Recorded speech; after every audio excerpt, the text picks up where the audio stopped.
The sky blazed like blood. Giant fireballs streaked down onto the ruined city, where thick smoke obscured the light amidst the devastation. Hadah, an unbelievably unlucky young man, stood frozen before a high-level field monster. It was a deadly, seductive woman with sharp horns on her head and a leather whip in hand, exuding a charm that was both captivating and terrifying.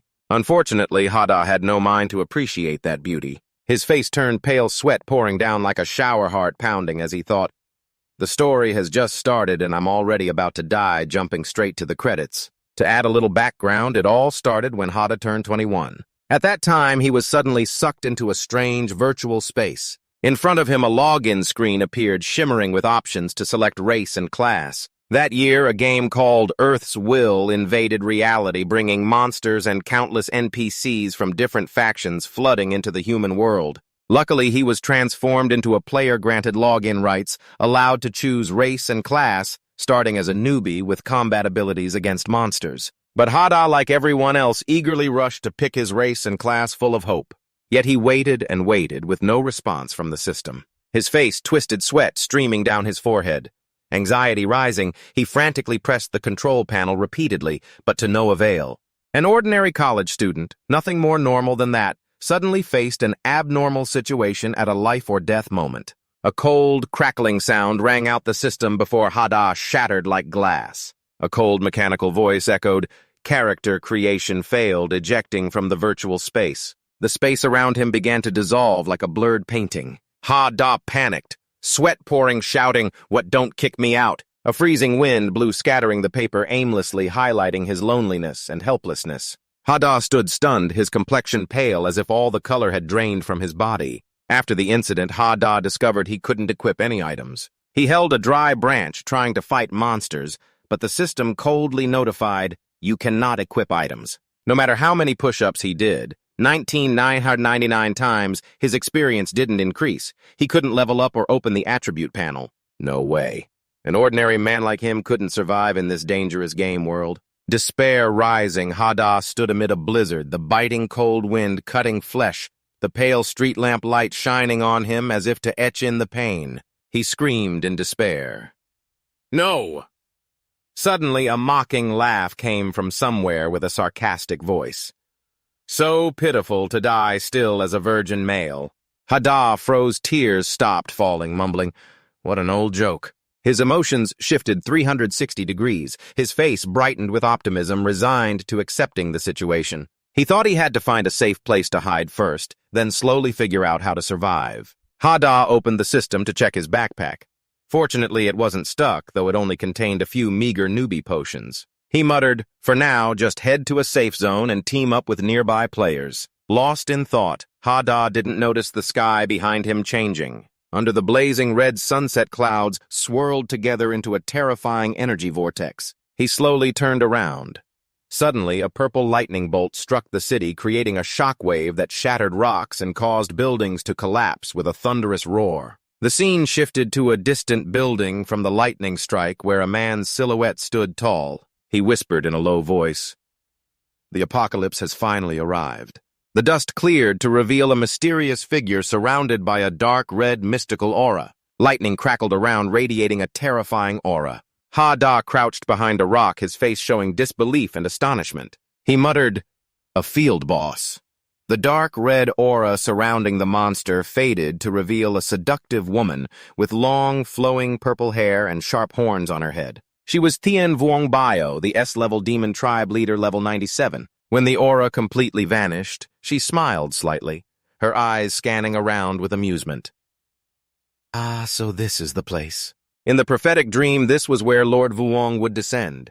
Hadah still crouched behind the rock, momentarily terrified by Bio's dark red aura. He muttered, "An S-level monster, how could it be like this?" But as soon as his eyes met her beauty, his mood turned 180 degrees. His mouth slightly opened, eyes brightened even secretly, raising his phone to snap a few pictures, thinking to himself, time travel and meeting a girlfriend like this is totally worth it. Bio looked like a stranger visiting Earth for the first time, glancing left and right with a vague expression. Her lost demeanor and finger lightly touching her lips gave off an irresistible charm. Suddenly, Bio's face lit up. She exclaimed, "Ah, I recognize it. This is the place." Her eyes flashed, She lightly licked her hand and pulled out a piece of paper from her watermelon bag. On it was a drawing of the great demon lord she was searching for, though the sketch was so bad it was barely recognizable. Yet Bio seemed excited, her eyes sparkling, her heart flying everywhere.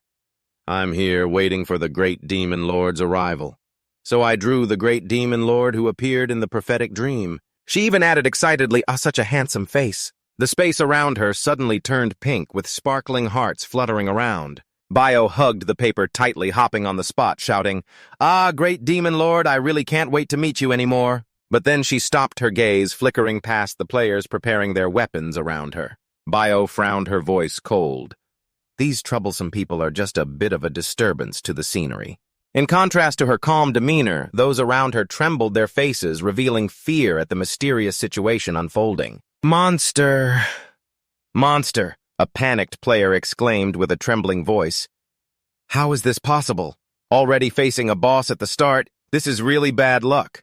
Bio only smiled faintly, her eyes sharp. She raised her hand and gently activated Absolute Domain Skill Level 27. In the blink of an eye, a brilliant purple magic circle appeared at her feet. Then a purple lightning bolt struck down, flinging the surrounding people away. They exploded mid-air, turning into a shower of dark red blood. That skill, with its destructive power, instantly wiped out all creatures within range who were below level M.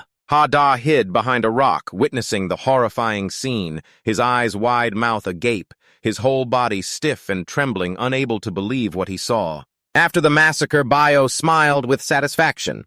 That's more like it, great demon lord's descent. How could there be no tragedy? Exhausted, Hadah slid down the rock, covering his mouth to stifle any sound, silently pledging to run away immediately. But unlucky for him, Bio had already noticed him. She tilted her head, eyes scrutinizing toward the rock. Who's there? Yet still survived the earlier attack. Feeling death-close limbs weak, though terrified, Hadah secretly raised his phone, trying to capture his last image. Suddenly, a blazing yellow lightning bolt shot toward Hadah, making him flinch. The lightning, moving at a dizzying speed with terrifying power, grazed him, leaving a jagged trail as it headed straight for Bio. She shifted from confusion to panic. Thanks to quick reflexes, Bio leapt up to dodge the fatal strike, landing safely on the ground. She gritted her teeth, speaking through clenched jaws with anger. Roland. Following Bio's gaze to a distant utility pole, a figure in black stood tall there. Cold and arrogant demeanor. He spoke in a low voice.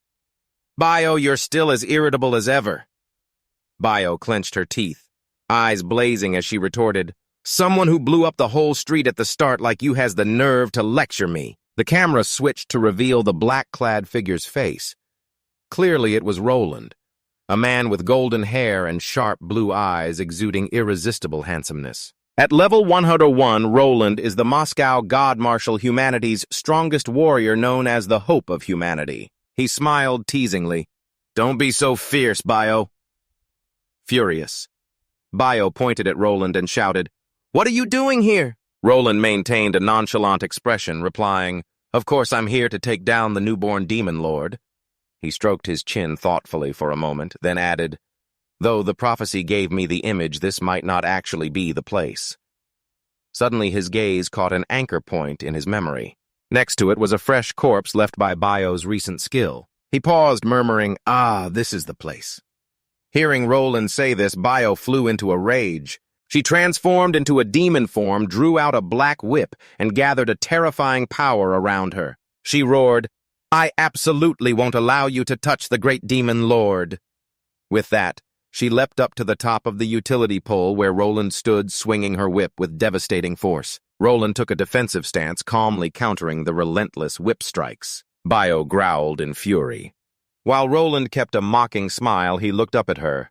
Now Bio gathers all her strength to unleash a deadly whip strike strong enough to accidentally send the demon lord's portrait flying out.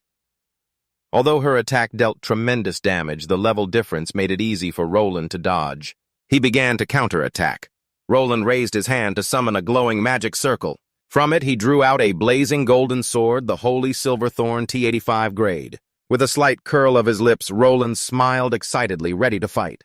Dust swirled thickly as rocks shattered and scattered amid the fierce battle of the two figures. Far behind a rock, Hadah curled up, his face pale as if lifeless. Muttering, Who am I? Where is this? I'm so scared. The rising fear nearly made him cry. His whole body trembled as if every color had been drained from him. On the battlefield after intense combat, Bio had lost more than half her health bar with only a fragile amount of strength left. Unlike her earlier composure, she now looked haggard, but her eyes still burned fiercely. She hugged her trembling body and shouted, "Do you think you can defeat me like this? Thinking of the eternal realm where I will meet the demon lord." The power inside her suddenly exploded. Her original alluring form vanished, replaced by a muscular, powerful body. She screamed loudly, "Just thinking about meeting the demon lord fills me with strength."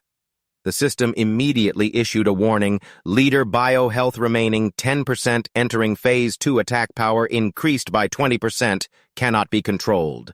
She lunged forward, then jumped powerfully, leaving a swirling wind circle behind. In the blink of an eye, she rushed before Roland, raising her whip high to strike a critical blow. Roland began to worry. A bead of sweat trickled down his forehead as he gritted his teeth, thinking, "Crazy woman, if she hits me, I'm done for."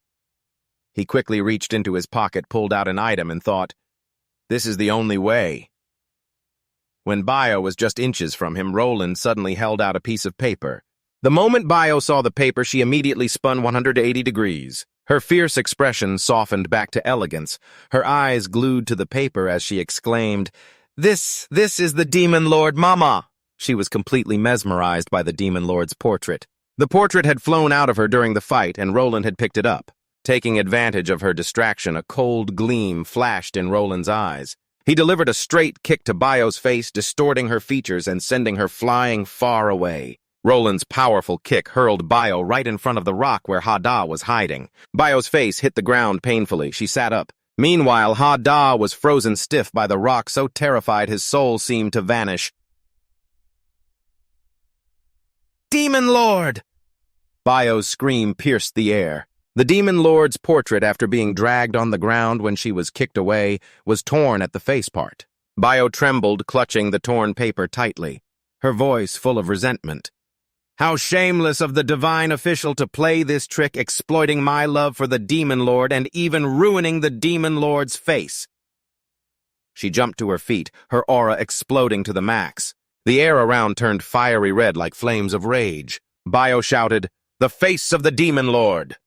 Suddenly her eyes caught Hadah cowering behind the rock. Hadah was terrified beyond words, looking 10 years older, sweat pouring like a stream, feeling death was near. But completely contrary to Hadah's thoughts, Bio suddenly brightened, her eyes sparkling as she clasped her hands before her chest and cried out, It's the face of the Demon Lord! Even if it looks like this, I can recognize it. Finally, the day I've waited for has come."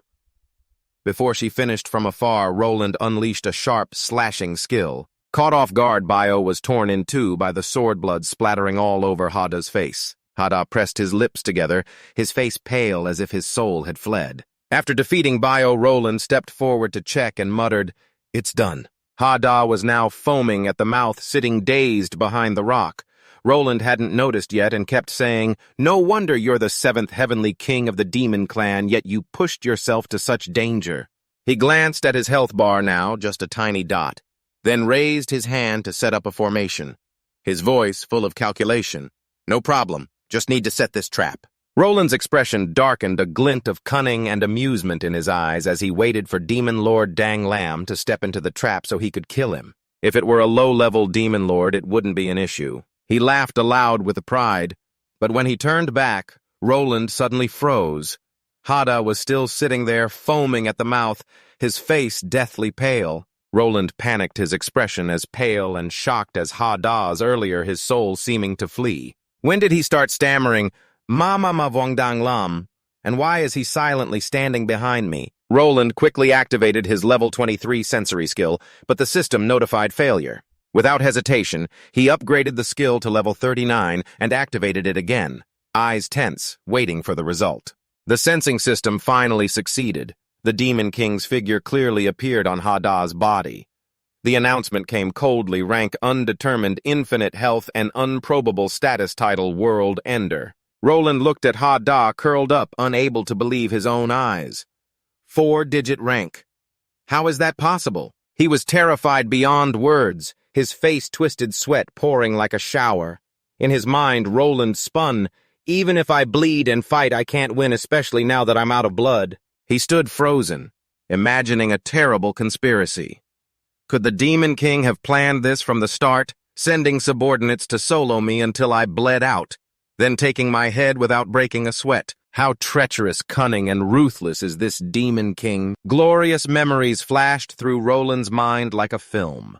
A voice echoed from the past. "Roland, your mission is to guide other players to grow to defeat the Demon King and save the world. You are humanity's hope." But now Roland no longer had that radiant, handsome aura. He looked like a dumb fool, mumbling, "Just retreat then." Lost in thought, he suddenly startled as Hadah slowly stood up.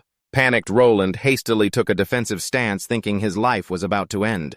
Hadah's face was as cold as ice as he wiped the blood off Roland's face, standing there drenched in sweat, heart pounding. He raised his hand to condense something. In Roland's mind, the image of Hadah transforming into a fierce demon king appeared, growling, "Foolish humans, how dare you injure my subordinate?" Roland trembled, eyes wide, mouth agape, thinking the world was about to be destroyed.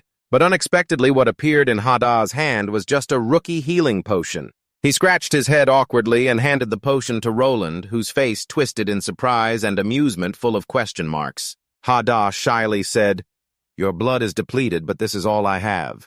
If you don't mind, please drink it." It turned out Hadah had no idea he was called the Demon King. The scene shifted to a towering castle surrounded by sturdy walls, apparently the safe zone Hadah was aiming for. The fusion area between Earth and the game world had reached 30%. The surface of the human planet on Earth had successfully awakened as players starting the war against the monsters. Low-level players continuously fought to hone their strength with each battle. In the city sky, a floating blue triangle emitted a deep voice, "We just need to continue following the plan." A man nodded and replied, "Very good. Helping players grow is the NPC's mission." As they looked at the ruined city, he asked the young man behind them, "How's it going at Shenyu Pass, Roland?" The young man checked the system board and responded, "We've killed the leader-level monsters guarding the Demon King's spawn." He stared at the control panel and continued, "Next, we just need to kill the Demon King. With the diaper in place, we can win this battle without much fighting." Entrusting this to Lord Roland means no worries. The man smiled admiringly, as expected of Roland coming up with such a clever and smooth plan, truly worthy of the title, Humanity's Hope. But neither knew that on the other side Roland was sinking into despair, thinking he was about to die.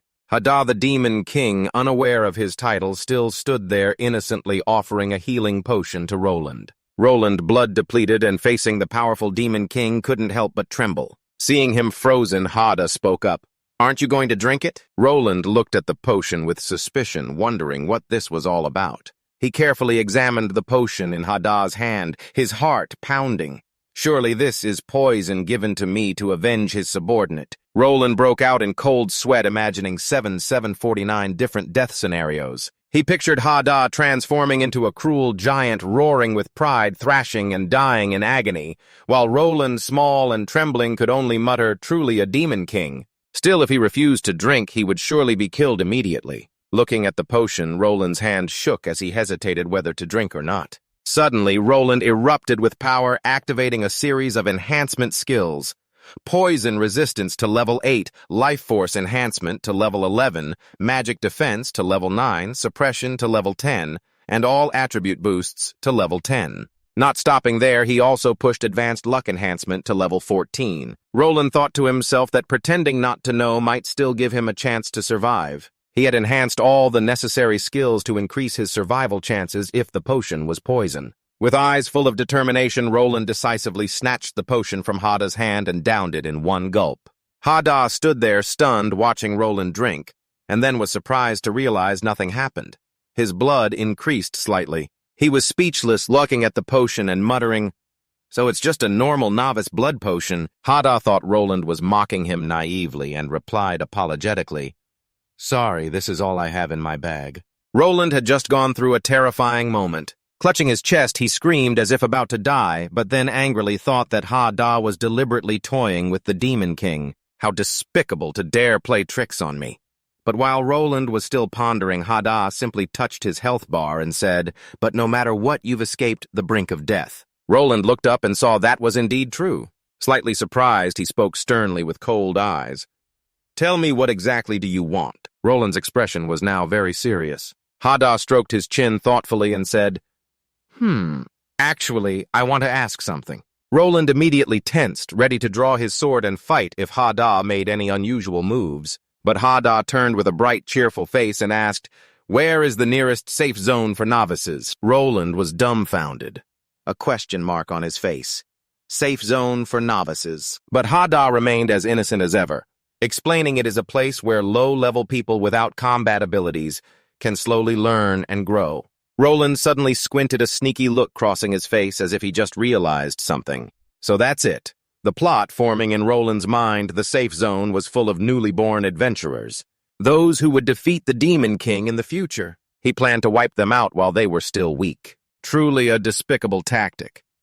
Roland's face turned pale, but he tried to act righteous, growling, "Do you think I would betray them just to survive?" But only seconds later, the righteous appearance vanished. Roland turned and started walking, muttering, "Forget it, survival first." He led the way with full calculation, determined to bring Hadah to the safe zone, still trembling from his own sinister plan. Seeing Roland lead, Hadah couldn't hide his joy and ran along excitedly, chattering, "Thanks, big brother. You're so kind." In contrast, Roland wore a resigned expression full of resentment and bitterness, thinking, "After all, I am humanity's irreplaceable hope." Hearing the thanks, he forced a smile as if nothing was wrong.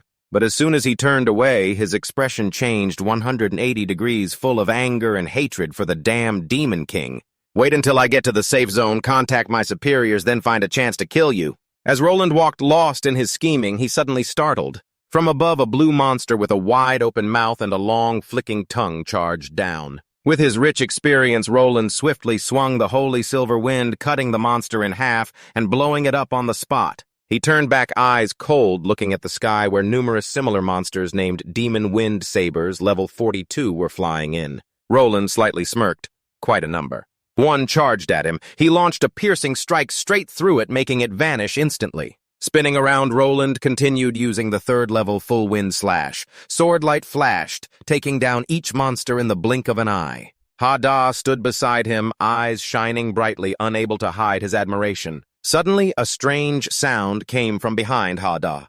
Frightened, he turned and saw another demon wind saber clawing fiercely toward him. Seeing this, Roland thought silently, "Is he about to act? If I intervene, I can collect his combat data." But unexpectedly, in an instant, Hadah panicked, rushed forward, grabbed Roland tightly, and shouted, "Big brother, save me!" The monster originally targeting Hadah changed direction and charged at both of them. Roland carried Hadah and lightly drew his sword, slashing repeatedly. In just a moment, the monster exploded mid-air, turning to dust. Then Roland went deaf.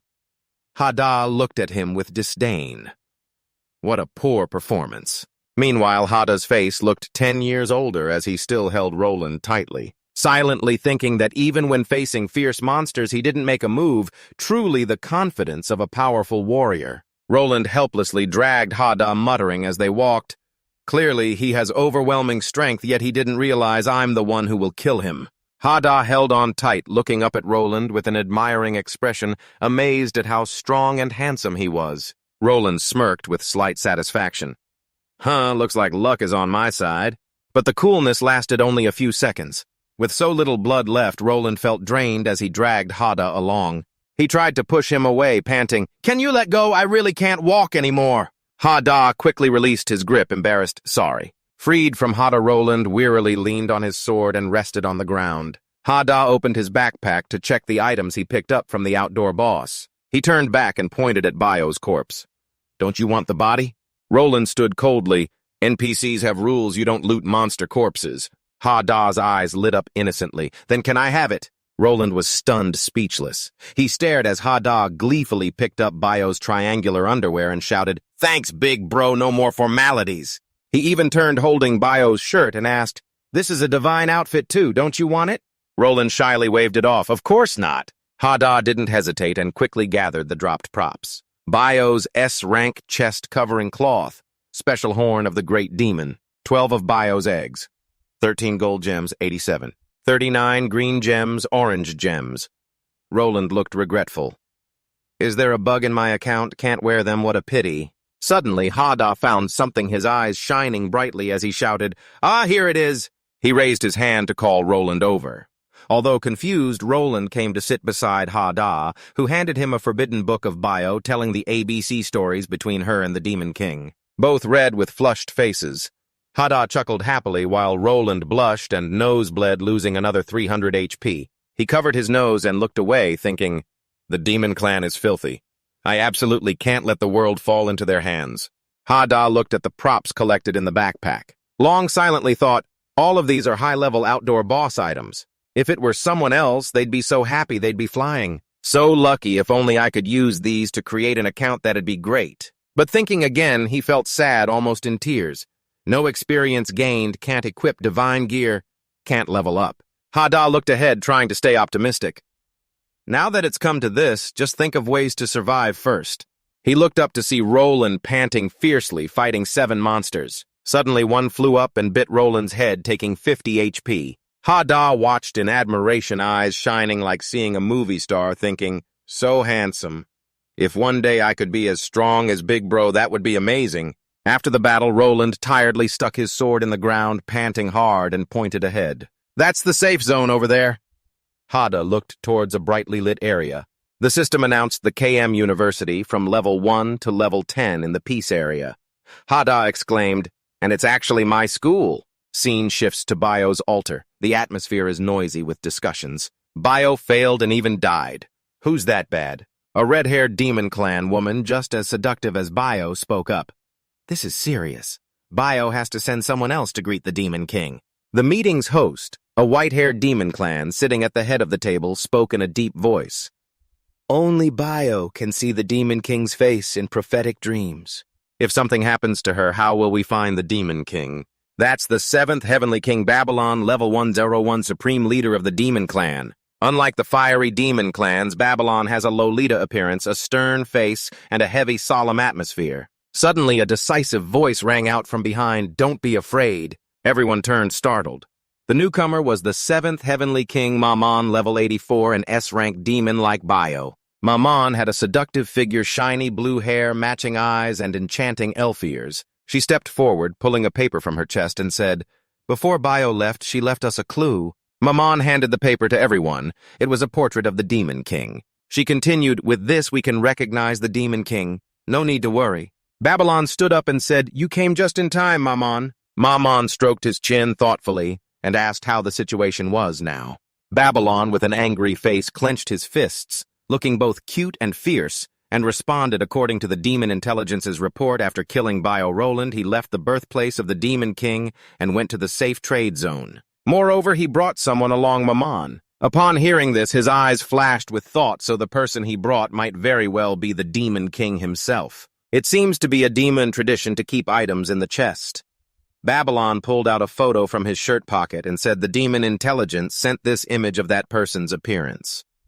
He looks like this. She held up a photo of Hadah foaming at the mouth, his face aged by several years from fear. Mammon looked at the photo, lost in thought. Suddenly, she flicked the photo away with a smile and turned to walk off, leaving Babylon stunned. Mammon spoke up. It doesn't look very good. At least it shows the Demon King wasn't captured by Roland and is still safe. The photo that was thrown landed neatly in the trash bin, mixed with Mammon's firm orders that there can be no delay. Immediately gather the troops and deploy. By any means, the Demon King must be found. Meanwhile, Hadah's eyes shone brightly, his excitement lighting up his cheeks as if blooming flowers. This is the safe zone, so many people here. In front of him, thousands of players lined up waiting to enter the safe zone. It's way too crowded. Behind the crowd, Hadah followed Roland and couldn't help but exclaim, "So many people." In contrast to Hadah's curious excitement, Roland walked ahead with a sinister gaze, thinking the acting was truly masterful. But someone as arrogant as you has no idea what you're about to face. Roland continued scheming. This KME University is a huge trap, the safe zone. It's guarded by Shen Ming, who has busted system devices that conceal the powers of all monsters. In the center of the safe zone, a towering lightning rod crackled with bright blue electricity as if waiting to be activated. Roland murmured about the Buston system, his eyes growing more sinister. He imagined two monsters rushing into the safe zone only to be stopped dead in their tracks. No matter how strong the monster is coming here is like a turtle trapped in a jar. That's the rule of the game. He thought silently, as soon as you step into the safe zone, we will control and kill you. An image of Hadah chained, tightly bloodied all over appeared in Roland's mind. He smugly thought, you will die because of your arrogance and ignorance, while I, as the prophecy says, will become the hero leading players to destroy the Demon King. Roland smiled, imagining himself respected by thousands. After some distance, Roland and Hadah arrived at the reception area of the safe zone. Two NPC receptionists, upon seeing Roland, exclaimed, "Isn't that Lord Roland, the hero who will lead everyone to slay the Demon King in the prophecy?" Hearing this, Roland's heart skipped a beat, his blood dropping 50 points. He quickly switched to acting mode, pretending to be humble. "Don't say more, my status isn't even enough to fit in a crack." But the NPC didn't stop excitedly continuing, "Unexpectedly, Lord Roland, with such great wisdom, has come here, truly favored and revered. I heard you went to the birthplace of the Demon King, wanting to kill him from infancy. May I ask if it went well? Have you already chopped that evil creature into pieces?" The NPC's words terrified Roland, his face contorted. He hurriedly covered his mouth with his hand, signaling the NPC to be quiet and not say more. Hadah, while submitting information to the receptionist, overheard the conversation and couldn't help but admire. Turns out this big brother has such setups, really impressive. The older receptionist on the left laughed loudly. "How come you only just realized this guy here is humanity's hope, Roland? In the prophecy, he will lead players to destroy the Demon King," he said, pointing proudly at Roland. Roland, being pointed at, flinched, his face turning pale, and hurriedly cut off the conversation, his mind tangled in knots. The young receptionist looked at Roland excitedly and announced, "Lord Roland Buston has been completed in the safe zone." He turned to Hadah happily and asked, "Do you know about Buston? It's meant to—" Before he finished, Roland jumped forward, raised his hand to stop him, and growled, "Don't force the dialogue anymore." He grabbed the receptionist's collar, shook him back and forth, and shouted, "Do you want the world to be destroyed?" Hadah stood behind, confused and not understanding, but still admiring. The Buston system is really good. After shaking the two receptionists for a while, Roland quickly grabbed Hadah's shoulder and pushed him toward the safe zone door, muttering, "Young people these days like to joke around too much." He left the two receptionists dumbfounded, wondering if they had said something wrong. Hadah pushed away, still wore an admiring expression, silently thinking how great it would be if he could become a hero like this big brother. He kept marveling that Roland was both strong and kind-hearted, but little did he know that behind Roland's sweat-dotted face lay a heart full of murderous intent. Just escaped danger, but now he had to find a way to kill him. As Hadah approached the doorway, Roland revealed a cruel look, a triumphant smile spreading across his lips. Just one more step. It was the victory of the righteous forces when Hadah fully entered the Buston system's range, triggering a powerful burst of energy. Roland shouted triumphantly, "Feel the overwhelming power of the system." Hadah startled and asked in confusion, "What?" "The power of the system." But after that burst of energy, the space suddenly fell silent, and nothing happened. Roland froze, stunned and confused, but actually something had happened.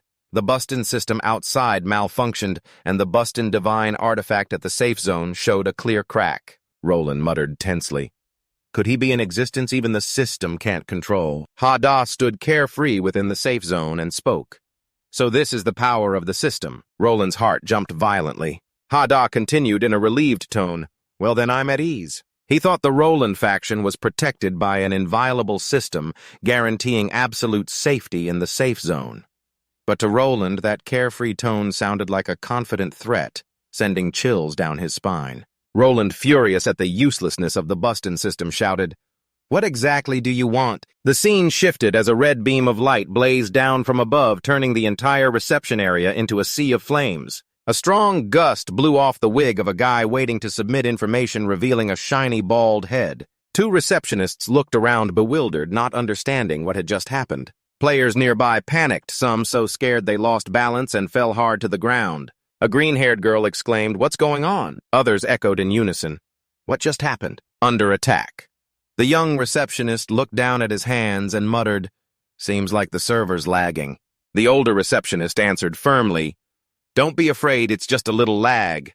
He raised his hand confidently, pointing at the Buston pillar. "This is the safe zone protected by the Buston divine artifact.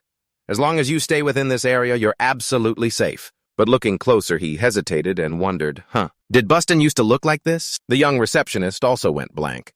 I don't really remember. It looks a bit strange. Still, with strong faith, the older receptionist turned back with a hollow voice. In short, no need to be afraid. Our greatest hope, humanity's top strategist Roland, is right here. He gestured toward Roland and Hadah, exclaiming, Lord Roland, please say a few words to everyone. Lord Roland sensed something was wrong, clutching his head and dropping to his knees, screaming in pain. Damn it! This is just too brutal. Hadah behind him was startled by the scream, not understanding what was going on. Roland's face turned pale and his heart was in turmoil as he stared at the Bustin pillar, now dented into a heart shape, seemingly mocking him. In his mind, he pictured Hadah transformed into a giant, arrogantly laughing out loud. The small Roland drew his sword, waiting for the right moment, thinking, if I activate Bustin, I can use the system's power to subdue him, but he didn't expect Hadah to counterattack. In his imagination, Hadah raised a giant fist and punched straight at Roland, who was knocked away and vanished like smoke before he could even draw his sword. Roland looked like he was about to cough up blood, his face ashen and lifeless, muttering, Is this the gap in our true strengths? If not, then I'll just surrender. He was completely broken, his whole being drained of color. Hadah stood there clueless, not understanding what had happened to Roland, turning to look at him crawling on the ground, and asked Big Brother Roland, Are you okay? He heard it was just a minor lag, nothing serious. Hadah secretly smiled in his heart. Didn't expect Roland to be scared like this, truly adorable. He bent down and patted Roland's shoulder encouragingly. Big Brother Roland, please cheer up. Then Roland looked up at Hadah with a suspicious gaze. Hadah smiled brightly and continued, You're humanity's hope, yet you can be scared so easily. The game has just begun. Hearing this, Roland felt as if he had been stabbed, pain cutting through his heart, tears welling up in frustration. The Demon King is truly ruthless. It's only just started, and it's already like this. He growled with a dark face in anger. What exactly do you want? Roland slowly stood up, trying to regain his masculine demeanor, and said firmly, Let's see. Hadah, startled and confused, he was flustered, thinking silently, could he be about to hand out mission rewards? He only said a few simple words and was already this moved. He spoke cheerfully. Big Brother Roland, you're too polite. It's just that after you said that, I really want to ask for your help with something. Hadah's eyes sparkled as he tightly grasped Roland's hand, looking straight into his eyes. Roland panicked, sweat pouring down his face, his cheeks slightly red with embarrassment. Scene shifts. Hadah, excited, dragged Roland to the central shopping area of the safe zone, chattering anyone who wants to live in the safe zone first must learn production skills right. Roland stood beside him, puzzled, exclaiming, Huh? He looked at Hadah cheerfully, but felt uneasy inside, thinking he was about to make some scary demand. But it turned out he just wanted to learn production skills. Hadah, still excited, turned back. Big Brother Roland. You're the hero leading players to defeat the Demon King, right? As he spoke, he recalled pretending to be a superhero as a kid, hitting his father on the head. He continued, actually. I liked hero stories since I was little. I always dreamed of becoming a hero. Hadah looked down at his hands. Voice deepened, because my account is abnormal. I don't know what to do, but fate arranged for me to meet you, surely meaning I shouldn't give up. Hadah's eyes sparkled with passion as he turned to look at Roland, voice full of determination, so I won't back down. Even if I choose the production path, I will try my best to become a hero. Hearing this, Roland was stunned, his head spinning, stammering, Hadah's face lit up dreamily, continuing to ask earnestly, Would you be willing to guide me? This is my small request. Roland was still shocked from earlier, only able to widen his eyes, thinking silently. Is he planning to go all out? Then Hadah and Roland together approached two instructors. The first neat cooking skills instructor smirked sarcastically, Ha ha ha!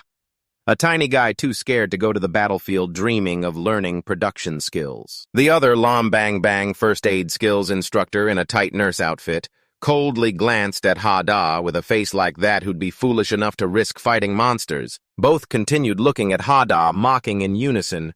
You think learning production skills is an easy way to make money? On the contrary, learning production skills is extremely costly. Ordinary players have to plan carefully, save every penny at best, earning only 10 silver in a few hours, just enough to learn a basic production skill. Yes, Hadah showed no hesitation, stretching out his hand calmly.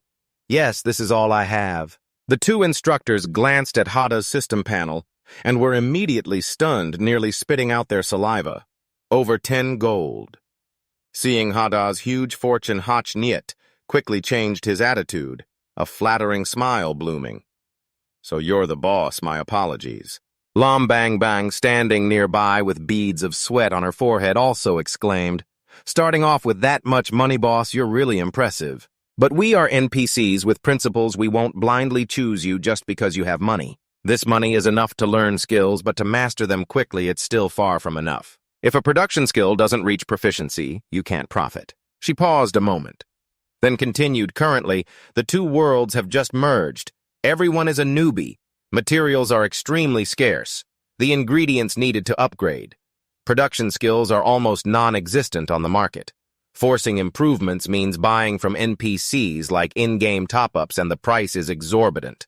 Hearing this, Hadah's face stiffened, only able to utter an ah before awkwardly lowering his head, voice fading, but I have my own hardships. Hadah turned back, eyes pleading toward Roland. Is there really no other way, Roland? Hearing Hadah's words was momentarily startled. Face pale mind, chaotic thinking. Why look at me? That hateful demon king dared to insult me, now wants to drain my money too. Thinking this, a fire of anger blazed within Roland. He could be killed but not humiliated. Was he really going to be this cowardly? But just a second later, Roland unconsciously took money out of his pocket and handed it to Hadah reluctantly. I only carry this much when I go out. Hadah was extremely surprised, then quickly smiled brightly as he accepted 17 gold and 3 silver. I'm not trying to mooch money from Big Brother Roland. But before the smile could fully form, Lam Bang Bang coldly cut in, it's still not enough. Without hesitation, Hadah again looked pleadingly at Roland, who, though reluctant, took off his jacket worth 48.7 gold and offered it. Lam Bang Bang glanced and still declared not enough yet. Roland clenched his teeth and pulled out the sword worth 74.8 gold, but was still met with a shake of the head. In the end, Roland was left with only a pair of pants printed with an elephant that some die-hard fans were willing to pay 99.7 gold to own. Now Roland stood alone, angrily punching a rock and screaming inside, the hateful demon lord just robbed everything from me. The three standing behind Hadah, Hach Niet, and Lam Bang Bang looked puzzled with question marks above their heads. But Lam Bang Bang's cold voice rang out, still not enough. The lowest production skill must correspond to an early-stage grade C combat skill. Practicing won't bring profit. No, Hach Niet, standing nearby, interrupted. Doesn't Lord Roland still have a precious watch? Roland's face turned pale as he turned closer. That was a coming-of-age gift my father gave me. The scene shifted to Hadah's hand holding the Lee family's heirloom watch. Lam Bang Bang's eyes, full of suspicion, spoke up. Why does Lord Roland treat you so well? It even scares me. Hey, Hach Niet, standing beside her, couldn't hide his curiosity either. Really interesting. Hadah's eyes sparkled with excitement as he replied, Really? He values me? I told him I also wanted to become a hero and asked for his help, but I didn't expect him to acknowledge me to this extent. Truly touching. On the other side, Hadah, Hach Niet, and Lam Bang Bang were chatting animatedly, laughing happily. Meanwhile, Roland stood alone in a corner, so frustrated he looked like he might foam at the mouth, silently screaming inside, might as well just kill me now. Humanity's hope, Roland was now only filled with hatred for this world. Hadah, still smiling brightly, turned to say, anyway, I'll think of a way about the money. Lam Bang Bang's cold eyes casually pointed out, if you want to make money, you can check out the NPC merchants. New players usually make money by selling props to them. The scene shifted to a bustling trading center inside the system shop. A player was busily placing props on the counter to sell bronze mouse tail grade E prop worth 3 silver, little finger of a low-level skeleton soldier grade D prop worth 32 silver. The merchant behind the counter glanced over and spoke, Oh, your equipment isn't bad. The player's eyes lit up excitedly and asked, Really, boss, how much can I sell this for? The merchant smiled faintly and gestured 1 silver, 20 copper. Hearing that, the player's face fell, annoyed. That's so little. But in the end, had to reluctantly sell, walking away with 43 copper, looking dejected. Half a day of play, and still no skill chosen. Meanwhile, the merchant closed the shop, smiling brightly, saying, See you next time. The player was so frustrated he couldn't hold back tears, crying loudly. How is one supposed to play if it's this hard? Just then, Hadah walked by, witnessing the scene, smiling softly with understanding eyes. Indeed, no matter how the world changes, the eternal problem is still money. He pushed open the door and stepped in, speaking firmly, "Boss, I have some stuff to sell." The merchant from before turned back enthusiastic. "Sure, put it on the table and let me see." Hadah didn't hesitate, taking all the props out and placing them on the counter. Silver bamboo leaf, priced at 74.8 gold. Long tan coat, priced at 48.7 gold. Live family heirloom watch, priced at 141.3 gold. And finally, Atlanta underwear with no set price yet. Looking at the sparkling props before him, the merchant's eyes widened and mouth dropped open, all grade S props. The merchant stroked his chin deeply, feeling like these items were strangely familiar. Suddenly, he froze, eyes wider than before, realizing they were all Lord Roland's equipment. Hadah didn't give him time to recover, cutting off his thoughts. "There's also this." The merchant, still in shock, asked, startled, "There's more?" Hadah shyly pulled out a set of erotic underwear and placed it on the table. "This is it." Everyone around stared in amazement, eyes wide. The merchant almost spat out his drink. Staring at the sparkling underwear, stammering, could this also be Lord Roland's? He glanced at the underwear, thinking awkwardly, the style is pretty decent. Hadah, after displaying all the props, asked the boss, "Please tell me how much this can sell for." The merchant regained composure and replied, "These two items have not been appraised yet. They need to be appraised to know their value." He raised his hand and cast a grade 99 appraisal skill. When the results appeared, his face turned pale, eyes showing clear panic. Two sparkling props on the table. The Demon Lord's horn, a versatile ingredient for cooking, potion, making jewelry. Crafting, even with effects for virility and beauty enhancement, selling price. 6 gold coins, 50 silver coins. A chest-covering cloth from Bio. A chest armor rated for undead hunters requiring level 50 plus 99 strength, 199 agility, 199 critical hit, 152 endurance. 1.844 billion with gem sockets, selling price 340 gold coins. After reading the results, the merchant was so shocked his eyes bulged as if about to pop out, stammering, "How is this possible?" The crowd around was equally astonished. Someone shouted, "Boss, are you kidding me? Such a heavy armor, and you only offer 2 silver. But this thin piece of cloth, you say, is worth over 300. Hearing that, the merchant angrily replied, "You don't understand anything." With a mix of excitement and enthusiasm, he looked at the outfit and said, "Some outfits are only valuable because they're thin." The merchant lifted the outfit close to his square, sculpted face, deeply fascinated. "This fabric is soft and light like air." He brought it to his nose and took a deep sniff, exclaiming, "And it has this salty, sweet aroma. Plus, it's a claw tear pattern, increasing its value by 200%. He held the outfit in front of him, the info glowing brightly. Bio's chest covering carries the intense fragrance of a seductive female demon lord, selling price soaring from 340 gold coins to 680 gold coins. With the look of a fanatic, he hugged the outfit tightly, eyes shining brightly, muttering, "A masterpiece. This is a super rare masterpiece." Turning to Hadah, he decisively set the price. 680 gold coins is what I'll pay for this equipment. This is a graduation outfit, extremely rare, spawn rate. Its true value is immeasurable. Hadah's eyes lit up, hearing this voice, excited. Really? It can be sold for that much? But at that moment, the boss's face suddenly grew serious, raising his hand to stop Hadah. "It's just that I advise you not to sell it." Hadah looked confused and asked, "Why shouldn't I sell it?" The boss's voice deepened as he explained, "If you sell this equipment to me, the system will reclaim it, and it will no longer exist."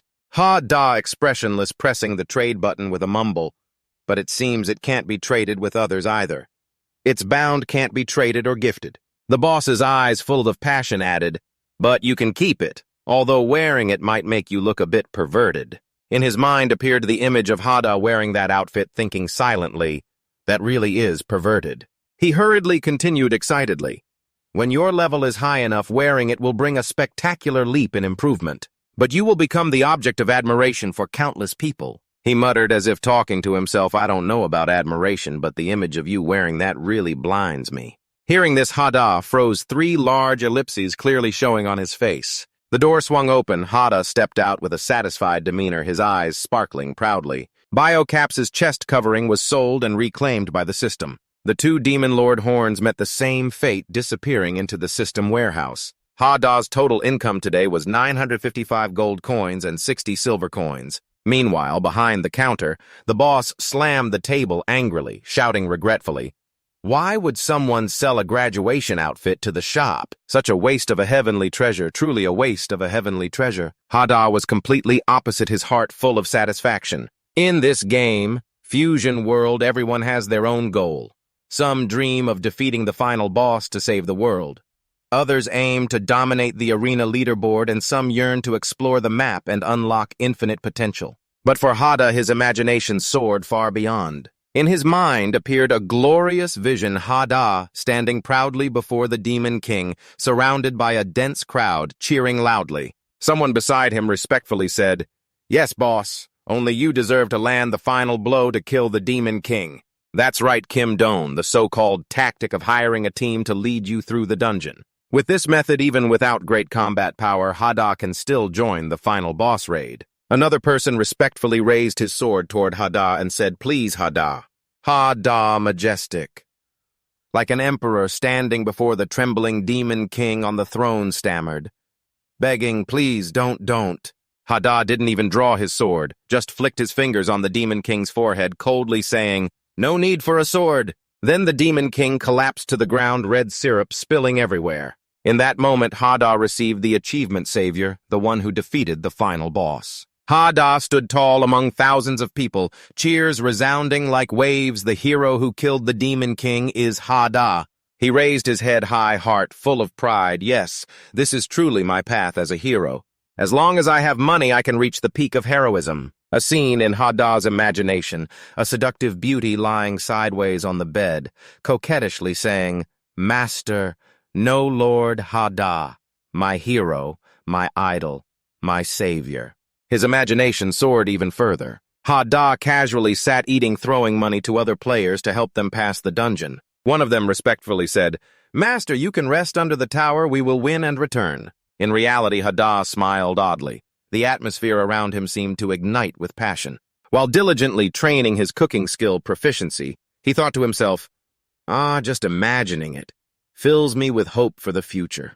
Behind him, a player caught Hadah's strange smile and blurted out from "Villain." The person next to him, hearing this, turned around curiously and asked, "Who are you?" At that moment, Hadah's beginner cooking skill reached max level. He stepped out of this training area. Hadah hurried over excitedly. "Hadah, how's the progress?" Hadah opened the door and walked out casually, replying full. "Oh, Hadah." Hearing this burst with enthusiasm, clapping and shouting, "Oh, beginner skill is full. Next is the intermediate stage, which is really hard, try to awaken." But Hadah, hands in pockets, looking cool, brushed past Hadah. He casually said, like the Windmaster level is already full. Hadah was stunned to stone on the spot, mouth agape, not yet recovering. He turned around and looked back at Hadah's retreating figure. Hadah muttered in disbelief, master level already. Leaving the training area, Hadah clenched his fists. His eyes burned with passion. So what if the account is abnormal? The game has only just begun. From now on, the Demon King is the target I must defeat. Just wait. He raised his head voice full of determination. The NPC's mission is to support player growth. The player's mission is to defeat the final Demon King. Surviving in this world is no longer simple. Hadah, hands in pockets, walked through the bustling crowd. He listened carefully to the murmurs of the surrounding players. 3 more teams have been wiped out already. There's no way to get started with this situation. This is already a stroke of luck and misfortune. Hearing this, Hadah smirked with pride and satisfaction. Suddenly, the system notification sounded, interrupting his thoughts. Your backpack space is insufficient. Hadah's backpack was already full of items, plus 680 gold and 23 silver in his pouch. He silently smiled half-heartedly. Next, I have to deal with this important issue first. Lost in thought, the driver's shout shattered Hadah's train of thought. "Hey, are you getting in the car or not? I'm driving." Hadah hurriedly answered anxiously. Coming. He looked up. In front was the team formation hall of a massive multi-story building. Inside, Hadah heard the murmurs of players. I heard their team is all level 15 members. That high, he checked the combat ranking board. Their team nearly occupied all the top 5 spots. They coordinate like a professional squad. I heard they have defeated level 6 over-leveled monsters. Curious, Hadah stopped to listen more closely to the conversation. Really? Yes, the captain seems to be a professional player. Scene shifts to a white-haired young man with a villainous look appearing. That is Tan Hao Nian. Profession Rogue Intern Level 16 ranked second on the combat strength board. Hao Nian sat there with a confident smile. If the supplies have arrived, then let's set off. Following him, a short-haired, cold-faced girl named Luke Ku spoke. Profession Gunner Intern Level 15 ranked third on the combat strength board. She spoke coldly. Fighting over-leveled monsters is tough. It'd be better to have one more person to handle them faster. What do you think? Captain Hao Nian smirked upon hearing that and replied immediately. Adding more fools means experience points have to be split more. I've calculated it. 4 people is the optimal number. Next to him, a pink-haired loli appeared with a rather unfriendly expression. Her name is Lu. Her assassin trainee rank is hidden so no one can see it. Hao Nian threw an arm around a brown-haired girl's neck and spoke confidently. Remember, with a professional team, efficiency comes first. If any of you girls hold the team back, I'll immediately kick you out and replace you even if you're my own sister. The brown-haired girl was startled and quickly responded. I'll try my best, little Hao. Please don't kick me out. She's Tung-Ween, a level 16 divine official ranked 4th on the combat power leaderboard. Hao Nian stood up and said firmly while walking, Then show me what you've got. All right, let's go. While walking, a system notification suddenly popped up. Hadah request to join your team, Hao Nian. He frowned silently, thinking, what idiot is this? You want to cling to me? Without hesitation, he pressed decline. But just after declining, the notification popped up again, startling Hao Nian. He muttered irritably, This is annoying. He declined again, but the join request kept appearing, swirling around Hao Nian like a tease. He anxiously exclaimed, How the heck is someone this stupid? Still, Hao Nian started to find it amusing, a smile creeping onto his lips. But Hadah kept sending requests, and Hao Nian kept declining, repeating this 10 times. After a series of declines, another notification appeared. It wasn't a join request, but Hadah requesting a trade. Hao Nian frowned suspiciously, testing the trade request to see what trick he was trying. He pressed accept. A large trade window suddenly appeared, making Hao Nian jump and ask, What is this? The trade details were clear. The other party offered you 10 gold coins. The other party confirmed. Reading this, Hao Nian froze, sweat pouring down, unable to believe his eyes, shouting, Damn it! 10 gold coins, really? Why? How is this possible? In Hao Nian's eyes, images of sparkling gold coins appeared surrounded by glowing red veins as if they were dancing. With his superhuman resource calculation skills, he mentally reviewed his team had only managed to gather 2 gold and 57 silver after all their hard work. Yet now someone owned 10 gold coins and was even planning to give it away, giving me 10 gold coins at this early stage when ranks are low and resources scarce. Learning combat skills must be carefully considered, prioritizing only the important ones. 10 gold coins is enough to learn all the current combat skills. It could even craft a complete set of gear. A max-level elder with unbeatable skills can level up 5 times faster. Thinking this, Hao Nian was so shocked that his cool, handsome look vanished, leaving only a stunned face. Could it be that someone in this world really owns 10 gold coins and is ranked number 1? He swallowed hard, his head spinning. Is this some kind of joke? Should I decline or accept? But who could refuse 10 gold coins? Brimming with resolve, Hao Nian pressed accept immediately. His account was credited with 10 gold coins. The atmosphere suddenly fell silent. Hao Nian still couldn't believe his eyes, holding his head in confusion, muttering, Is there really an idiot giving me 10 gold coins? This action made the teammates around look at each other, puzzled. Captain, what are you doing? Just then a beep sounded. Hao Nian glanced and saw the notification appear again. Hadah requests to join your team. A sly smile appeared at the corner of his mouth. Scene shift. Hadah stood in front of Hao Nian's group. Calm and composed, Hao Nian asked with a probing gaze. You want to hire us to take you back to the original house to retrieve something very important, right? Hadah nodded repeatedly and replied, Yes, yes. A clear map appeared in his mind. He continued confidently, I asked the guards there. Now it's occupied by level 18 underwater mole rats. I really can't go alone. The only option is to hire someone to take me. Luke Q immediately interrupted coldly. Don't joke. We're busy climbing the rankings, not here to do charity work. Hao Nian was startled, hearing Luke Q speak, turning to the handsome face, distorted tears streaming down from who knows when. Have you become so cold? Luke Q was stunned and turned back confused, while Hao Nian thought silently he's already given too much. Placing his hand on his chest, Hao Nian seriously said he remembered the professional team wanted to go far. Love was the most important, and what we take on really is that material decides consciousness. Luke Q looked at Hao Nian, now his face in disbelief, muttering, "Who is he?" Scene shifts to the night sky, sparkling with stars, and a towering skyscraper looming in the darkness. The green lights from the building's signboard shone brightly across the area. At the gate, Luke Q ran after Hao Nian anxiously. Captain, our team is leading the rankings. Why are you doing such trivial things?"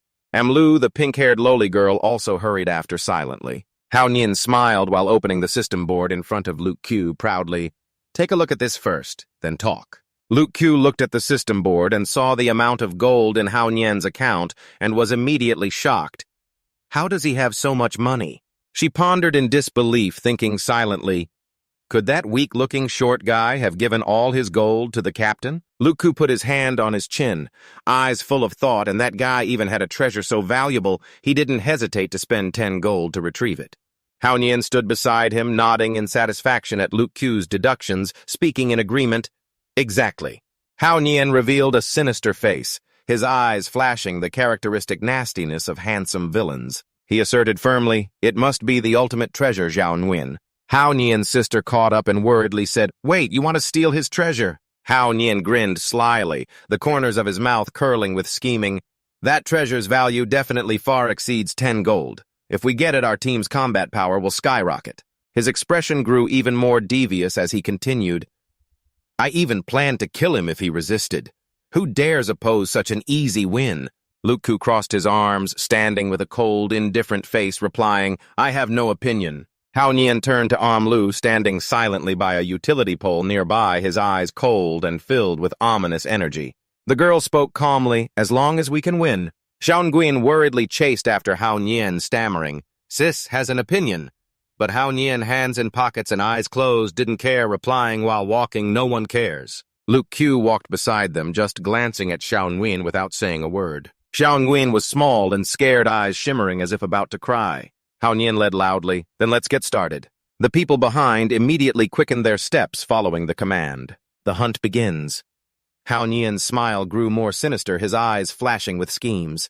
Scene shifts to streaks of light flashing continuously, accompanied by monster bodies falling scattered on the ground. Hao Nian turned to Hadah and asked, "Is the boss here?" Hadah stood behind, watching the group boldly standing among the monster corpses, and nodded enthusiastically.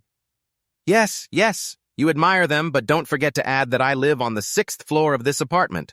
Hao Nian fidgeted with a knife, confidence overflowing as he replied, "Good, don't worry. The monsters here are level 18, but our team is the most professional and will definitely keep you safe." Hadah, standing behind, listened to Hao Nian and couldn't help but be impressed, his eyes sparkling with anticipation. Amlu led the way, Hadah closely followed, Luke Q walked in the middle, and Hao Nian and Xiao Nguyen closed the formation. The five walked silently through the ruined hallway, dust-covered with eerie sounds echoing that made Hadah shiver as he tightened his grip on the bag against his chest. Xiao Nguyen also anxiously tiptoed ahead of Hao Nian, her voice timid, "Something's not right here." Hao Nian turned with a scrutinizing gaze. Xiao Nguyen continued nervously, "Since entering this building, I've felt a strange aura. They are in the apartment dungeon level requirement 25 and above. This high-rise apartment has long been abandoned and occupied by monsters. The gloomy atmosphere sends chills down the spine." Xiao Nguyen, naturally timid and scared, stammered, "Maybe we should just leave." Hearing the words, "just leave," Hao Nian's face immediately darkened, radiating killing intent, his voice sharp and angry. "Are you trying to say you understand how to play the game better than me?" Without letting Xiao Nguyen reply, Hao Nian turned and walked on, leaving his sister standing dazed behind. "As you walked away, you coldly warned, if you don't understand anything, just shut up and obediently follow. If you bother me, I'll stay here alone and wait to die." Everyone continued walking. Hadah muttered to himself. Arriving in front of a room, he looked up and softly said, "Here it is." Hadah, with a bright expression, turned to the four people slowly approaching, pointed at the room excitedly, and said, "Thank you, guys. This is really trustworthy." At this moment, Hao Nian's face showed a vile smile more deceitful than ever, with the flattering tone of a petty man. He replied, "Hadah, no, boss. Hurry and get the stuff." Hadah, without any suspicion, turned back, took out the key, and was about to unlock the door. At that moment, Hao Nian saw his chance. His eyes burning with murderous intent from behind, he leapt up, clutching a knife tightly ready to deliver a finishing blow to Hadah. Hadah was still innocent and unaware, happily inserting the key to open the door, but before he could act, Hao Nian was suddenly interrupted by a giant mutated rat that rushed at both of them. The level 22 A-rank monster startled Hao Nian, who was momentarily shocked and exclaimed what, still the composure of a professional player, quickly surfaced. He regained his calm and shouted loudly, "Move away," and with a decisive command, the team immediately leapt away from the monster's devastating attack. With the power of a level 22 monster, the strike created a destructive force that obliterated everything in its path. Even though he jumped up to avoid it, Hao Nian was still affected, grimacing as he thought, "Why is there a level 22 A-rank monster here?" He clung tightly to the wall to avoid falling into the pit caused by the attack. Hastily, Hao Nian turned and asked everyone, "Are you all clear?" All four were seasoned players who had managed to grab onto relatively safe spots amid the rubble. At this moment, Zhao Yuan's trembling voice asked, "Where's the boss?" The whole team was startled and simultaneously turned toward Hadah. Standing at the bottom of the deep pit caused by the rat, Hadah's figure appeared, his face pale as he screamed loudly, "Ouch! You fell at a crazy speed." The four who witnessed this scene were dumbfounded, three dots appearing in their minds. Hao Nian looked at the scene with a twisted, sinister smile, pretending to sigh. "We're done for the boss fell." Amlu's cold face immediately dashed down like a streak of light, his tone resolute. "I'm going to save him." Hao Nian tried to stop him, but only managed to say, At that moment, he shouted down the pit, "Amlu," but by then Amlu was just a streak of light, with no figure left, leaving three people clinging to the wall and the giant rat. Everyone looked toward the direction where Amlu vanished. Hao Nian froze with three dots, muttering a few sentences. Didn't get to say anything now, it doesn't matter anymore. Suddenly, Lu Ku's urgent voice rang out Captain Hao Nian. Confused, he turned to Lu Ku with tense eyes and continued, "We're in big trouble." All eyes turned to the giant fat rat in the pit. Its fierce eyes glared, ready to pounce on the slightest chance. Hao Nian looked at the giant fat rat in the pit with a grimace, repeating his suspicious question. Why is there a level 22 A-rank monster here? The team currently only had 3 people. Hao Nian Lu Man, a level 16 intern, Lu Ku, a level 15 marksman intern, and Xiao Yuan, a level 16 divine gun intern. Lu Ku's serious face analyzed, usually a well-coordinated team can barely take down an A-rank monster of the same level. Xiao Yuan, already scared, became even more panicked upon hearing this, his face pale and voice trembling. So it's 6 levels above us. Do we even stand a chance? Lu Ku remained calm without a trace of fear and replied, "There's a chance, but the risk is huge." Her voice grew solemn. "The treasure is right in front of us. And after so much time, we haven't gained anything. Our top-ranking status is probably about to be shaken." She turned to Hao Nian and decisively suggested our only option is to cut losses and retreat. "Ow!"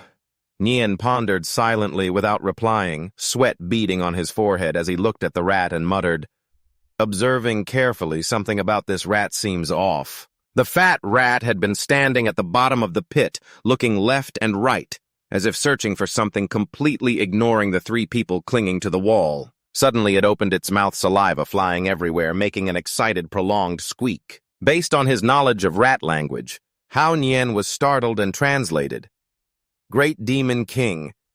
We can smell the scent of the Great Demon King." The mouse stood upright on 2 legs, looked around hastily, then panicked and ducked its head into a dark hole, screaming, "The Demon Lord has fallen." At this moment, Hadah was free-falling down a deep pit, the speed so fast that everything around was just vague darkness. Tears welled up his face, full of regret as he silently thought he was about to die. But a positive light still surrounded Hadah. He closed his eyes, a satisfied smile appearing on his lips, comforting himself. "If I die, maybe I'll awaken some system or something. That's how it goes in stories." While lost in thought, Hadah suddenly landed with a sound uttering Aizu. He sat up dazed, looking at his hands, muttering in disbelief. Hadah not only didn't die, but doesn't even feel pain. But contrary to Hadah's calm, the floor beneath his butt had lost 999 health, cracked open a huge hole. After the spectacular fall, Hadah earned the title the teenager who slipped and fell from 20 meters without dying. He looked up at the hole he had just fallen into, wondering and muttering.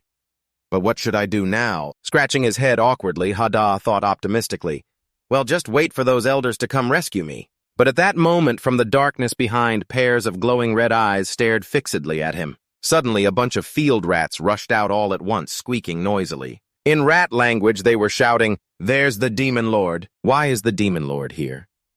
We love you. Demon Lord." Heart effects appeared around, floating and making the atmosphere even stranger. Hearing the noise, Hadah turned around curiously, but hadn't understood what was happening when flashing lights struck with deadly force.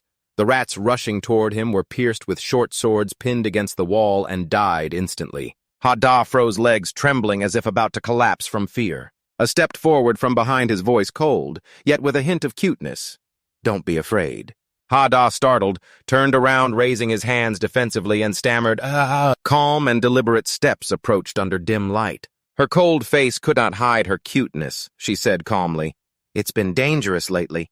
You have to be careful." After a few more steps, a faint blue wall appeared in front of A. She reached out and touched it, speaking evenly, "An air wall, you can't go up from here." Hadah panicked, exclaiming, "An air wall, that real?" A's eyes darkened as she looked at Hadah and said, "Looks like we have to find another way back."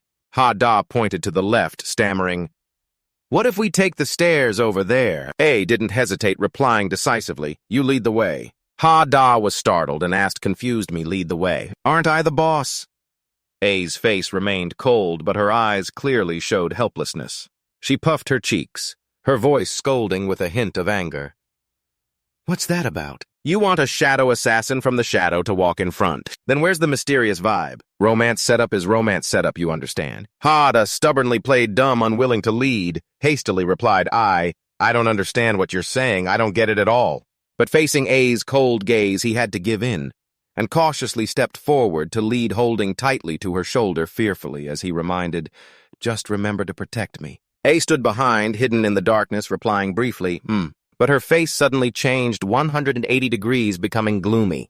Her eyes flashed with killing intent, voice icy to the bone. "Don't worry." Watching Hadah trembling ahead, a secretly thought with disdain, "Hadah is truly a foolish man, so stupid. Just a little cunning from me, and he's completely unguarded, exposing his back." The atmosphere grew even darker and colder, blended with A's sharp gaze, causing Hadah to involuntarily flash a sinister smile. Her eyes gleamed with excitement, thinking if he knew our real goal was to steal the treasure before he died, he'd regret it a lot. Then A leapt up, drew a dagger, activated a level 1 backstab skill, preparing to deliver a fatal blow. But just then, Hadah seemed to remember something, happily opened his bag, pulled out a golden roast chicken, and turned to offer it to "Here, eat this." Unexpectedly, the moment he offered the chicken coincidentally blocked A's dagger blade. The atmosphere immediately fell into silence. Embarrassed, A froze, unable to believe her eyes. Internally screaming, "What is going on? I can't understand how a roasted chicken blocked her critical assassination strike." Hadah, still cheerfully unaware, said, "Before, when I was learning advanced production skills, I made a lot." He spoke while looking at Amlu's health bar and continued innocently, "I saw you haven't bled yet, so I wanted to give you this to recover some health." Hearing this, Amlu let out a confused "Ah!" and looked at her health bar. Indeed, she had lost a little health. Hadah noticed Amlu's dagger plunged deeply into the chicken. She asked innocently, "Is that knife of yours used to eat chicken?" Amlu was startled, realizing the blade was still stuck in the chicken. She quickly jumped back, her eyes full of caution. Hadah stood there clueless, holding the chicken, not understanding what was happening. Amlu frowned, thinking to herself, "This isn't right. This man is unusual. He looks like a weak soldier, yet he spent 10 gold coins and even has cooking skills." She recalled the roasted chicken that blocked her critical strike and was shocked. A roasted chicken with absolute defense completely nullified my attack. She knew that even a level 16 warrior with a shield couldn't avoid injury from that move. Amlu's eyes flashed with killing intent, growing even more suspicious. This guy must be hiding a terrible secret. She needs to be careful. That roasted chicken might be heavily poisoned. If eaten, it might control her and turn her into a puppet. A vision appeared of Hadah hugging her with a fake smile while she shyly said under the drug's effect, I'll do whatever you want." Amlu shook her head, determined not to eat it. But that's one thing to say. The alluring aroma of the roasted chicken kept tempting her. In the end, Amlu couldn't resist, took the chicken from Hadah and bit a big piece with a satisfied look. Hadah stood beside her, innocently asking, "Delicious?" Amlu was stunned, suddenly realizing her unconscious action. Her inner voice screamed, "Damn, it smelled so good I just couldn't resist." But the chicken's flavor was truly amazing, making her feel like she was in a dream. A strange power surged within her, making her feel both shy and dazed. It felt like her clothes were about to be torn apart. Amlu hugged herself tightly, amazed, thinking, what is this feeling? In an instant, she jumped from level 16 to level 21. Skills like backstab, shufu injection, and stealth jumped from level 1 to level 3. Her kidney strike skill rose straight to level 5. The power surging through her body made her face flush red with indescribable exhilaration. The system simultaneously announced her profession upgrade from novice assassin to assassin. Still dazed, Amlu stared at the roasted chicken in her hands, thinking, this roasted chicken not only helped me level up 5 times in a row, upgraded all my skills, but also advanced my profession. She sobered up, sweat beading with fear. Is this really roasted chicken? Clearly it's a super repair machine. Amlu glanced at Hadah standing there innocently with a clueless expression, making her ponder deeply. I am a professional assassin sworn to seek out the strongest players. Someone with this kind of power must be far stronger than that fool Tan Hao Nian, right? In her mind appeared a scale with 4 fools, Tan Hao Nian on one side and Hadah on the other. The scale tipped heavily towards Hadah, overwhelmingly stronger. The decision was clear. Amlu bowed deeply, showing sincerity, and said firmly to Hadah, yes, from now on I am yours. You can have me do anything you want. The sudden action startled Hadah, who asked confusedly, why all of a sudden? From startled to fearful, his face turned pale as he thought, she's supposed to be a cold assassin, yet she's repaying me because of a roasted chicken. What a bizarre hobby, it's too scary. At this moment, Hadah foolishly just thought Amlu was some strange idiot. Hadah returned to his calm state as before, leisurely taking a step with a faint smile on his lips. He turned to Amlu with a gentle teasing tone. I don't want you to repay me. You just need to protect me. No bleeding means how can you protect me? Hurry and join the others. Amlu stood behind, momentarily stunned, eyes wide with a dumbfounded look. She muttered suspiciously, protect you. Hadah turned sharply, his eyes sharp, looking straight at her with confident reply, exactly. After all, I am the boss who paid for this. Hearing that Amlu paused as if he hadn't yet digested the information, his whole body went stiff like a statue. Hadah kept walking ahead while Amlu silently trailed behind, his mind lost in thought. Suddenly her face lit up with a bright smile, her eyes sparkling with fascination. She shouted excitedly, I understand now. I will protect you, Lord Hadah. Around Amlu, the atmosphere seemed to be dyed in a dreamy pink hue. Glittering hearts flickered and floated in the air. But in another development, Tan Hao Nian suddenly launched a surprise attack on the giant mutated sewer rat. However, with a level difference of 6 ranks, his attack was barely a scratch. It only caused the monster to lose a mere 50 health points. Struck by the blow, the rat collapsed to the ground, its gray eyes showing despair. It trembled and growled in pain. Yet I still care about Lord Demon King. I no longer deserve to live in this world. Without hesitation, it bit its own tongue to commit suicide, suffering a sudden loss of 6850 health points. Its death was like an apology, leaving behind a peaceful soul. Tan Hao Nian stood there watching the sewer rat's body slowly vanish, eyes full of doubt. Could one strike really defeat it? Luke Q, standing behind, also widened his eyes, amazed and unable to believe what they had just witnessed. Xiaoyan couldn't contain her excitement and cheered. He actually did it, surpassing 6 levels to kill an A-rank monster that's Tu Hao's true strength. She looked at Hao Nian with eyes full of admiration mixed with astonishment. But in reality, the monster had ended its own life. At that moment, golden rays suddenly flashed around Hao Nian's body. He reached out to feel it, and immediately the system notification appeared. Unlock title Peerless Strongman. Conditions surpass 5 levels and kill an elite monster. Do you agree to equip the legendary title Peerless Strongman? Hao Nian smiled brightly and without hesitation pressed confirm. Right after confirming, the title Peerless Strongman shone above Hao Nian's head like a radiant halo. Power surged through his body. Life increased by 3%, attack increased by 3%, defense increased by 3%. Hao Nian couldn't hide his excitement, his eyes shining brightly as he thought to himself, Who would have thought I could get such an amazing surprise loot like this? Could it be that I am the protagonist awakening some super powerful special ability? Xiaoyuan interrupted his fanciful thoughts. That tone of certainty means it's probably impossible. She slipped, showing worry, her eyes scanning around as she whispered, "This place is too strange. I have a feeling of discomfort." Hao Nian was still immersed in the thrill of victory, scoffing teasingly. "Unfounded worries." He put his hands in his pockets, swaggering forward as he spoke. "You're already a peerless strong man.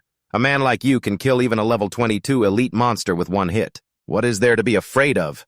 Hao Nian turned back and glanced at Luke Ku and Xiaoyuan, trailing behind, waiting for their response. Suddenly, Xiaoyuan shouted in a trembling voice, "Shao Ha, look!" Hao Nian frowned as he looked at her, trembling, surprised, and asked, "Look at what? There's nothing here." But just as he finished speaking, he felt a chilling, cold air behind him. He looked up and was stunned.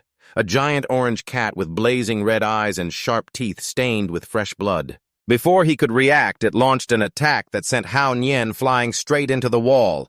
A loud crash sounded as the wall shattered. Hao Nian lost half his health bar, lying in pain on the ground. He raised his head, voice trembling. "How could this be? It's a level 35, a rank devil cat boss monster." Without giving them a moment to breathe, the cat activated a skill, creating a fierce gust of wind that swept toward the group. Hao Nian's small group couldn't resist getting blown away and slammed hard into the wall. Luke Q and Xiaoyuan, weaker than Hao Nian, lost more than half their health bars. At this moment, Xiaoyuan painfully analyzed. A level boss monster usually only appears in outdoor raids or in dungeons, right? Why is it here? Luke Q, sweating, lightly guessed. After entering this building, I immediately felt something was wrong. Is it because this place has turned into a dungeon? Thinking about this made him even more tense. Tune Nguyen also panicked and pressed him with questions. "So what should we do now?" Hao Nian quickly used a novice health potion to restore 50 HP, his face serious. "I will lure the monster, then everyone find a chance to retreat." But before he could finish, a giant cat paw appeared in front of him. The demon cat struck hard, sending Hao Nian flying hundreds of meters away. His health bar, just recovered, dropped to 0 again, blood flowing from his mouth. Hao Nian shouted angrily. "Idiot support. Help me!" Tiong Nguyen immediately activated her healing skill, restoring 144 HP to Hao Nian. At this point, he still hadn't touched the ground and hurriedly tried to adjust his posture to counterattack. But the demon cat wasn't about to let him succeed. In the blink of an eye, it appeared right in front of him, its blazing red eyes staring, the corners of its mouth curling in a mocking smile. Hao Nian was startled, his chest tightening as he couldn't guess the monster's intentions. The demon cat looked at Hao Nian like an interesting toy. Its red eyes gleamed with delight. It launched a combo attack, tossing him back and forth like a rolling ball. Though panicked, Tiong Nguyen kept activating support skills to continuously heal Hao Nian. His health dropped, then rose again, then dropped again, leaving his body exhausted, looking no different than a dried fish drained of energy. Despite being beaten to distortion, Hao Nian still forced himself to shout. As a peerless powerhouse, the demon cat's final strike was like a storm, slamming Hao Nian's face into the wall. He fell face first into the rubble, his face bruised and swollen with no fighting spirit left.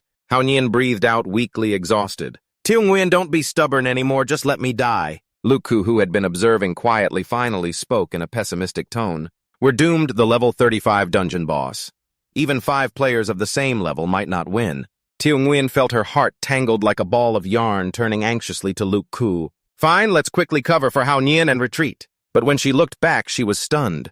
Luke Ku had disappeared, standing hundreds of meters away without anyone noticing. Luke Ku forced a smile. Sorry to both of you. Our team was formed only to win, not for dying together." Tiong Nguyen, already panicked, seeing her teammate run off, became even more confused. She muttered. Though it made sense, it was still terribly harsh. Behind, Hao Nian lay pretending to be dead, hoping to fool the monster. But with the demon cat's cunning, it immediately saw through it. It roared, face ferocious, raising its giant paw to throw the final blow. Just then a door burst open and Hadah appeared. A deep, warm voice rang out. The fierce demon cat instantly shrank, turning into a small, cute orange cat. It meowed once and jumped into Hadah's arms. Hadah hugged it, his face bright. "That's great, you're okay." The affectionate bond between owner and pet left Tiong Nguyen and Hao Nian frozen in place. Before nestling into Hadah's arms, the demon cat didn't forget to shoot a warning glance at the two with cold eyes.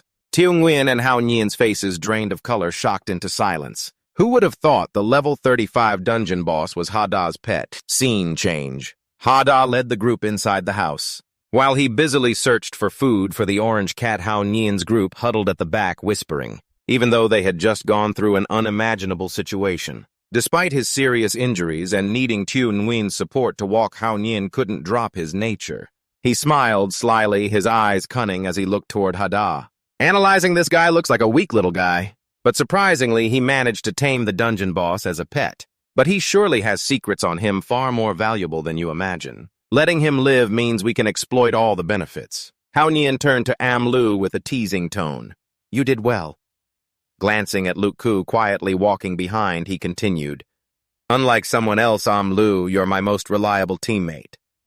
Luke Ku understood Hao Nian was mocking her, but just pretended ignorance, whistling innocently. Hao Nian continued to turn to Am Lu with a mocking smile. Come here. I'll reward you with a hug from an ultimate powerhouse. But at this moment, Am Lu's face darkened, showing no joy at his words. She slowly stepped closer. Seeing this, Hao Nian smugly praised, Good girl, don't worry, as long as you keep following me, we'll still be the strongest team.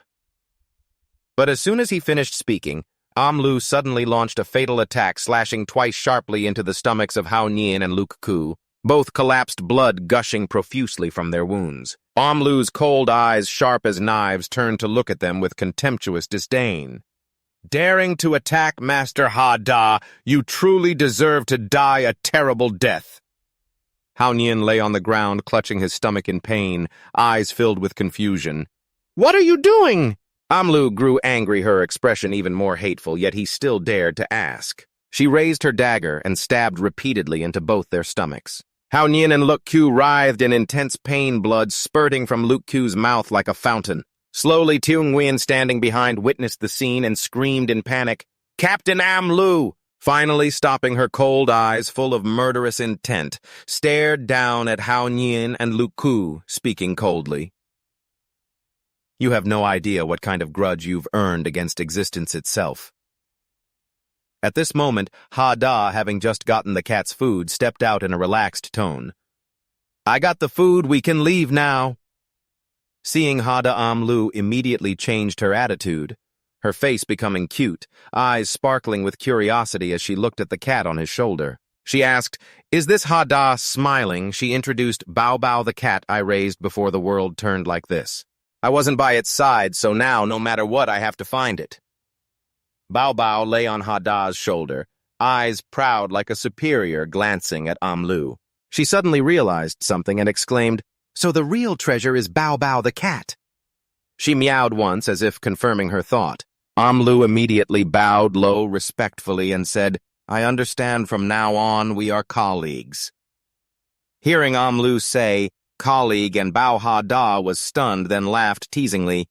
If you're seriously dumb, you should get treatment. Anyway, let's head back to the city first. Taking a few steps, Hadah suddenly stepped into a pool of blood. The sight of Hao Nian and Luke Ku lying flat on the floor, blood spreading everywhere, their stomachs pierced with holes, hit him hard. Hadah was stunned, unable to understand what happened, and exclaimed in panic, What on earth happened? Am Lu put on a guilty, pitiful expression and replied, I saw they were gravely injured and beyond saving, so I wanted to help end their pain quickly. This statement shocked Hadah, Luke Ku, and Hao Nian deeply. Hao Nian angrily shouted, They still have 2/3 of their blood left. How can they be gravely injured? Am Lu coldly responded indifferently, But now your intestines are hanging out. This made Hao Nian and Luke Ku grind their teeth in anger and shout in unison, You stabbed us and caused that. Am Lu pretended to be deaf with a sorrowful face. Too bad they can't be saved anymore.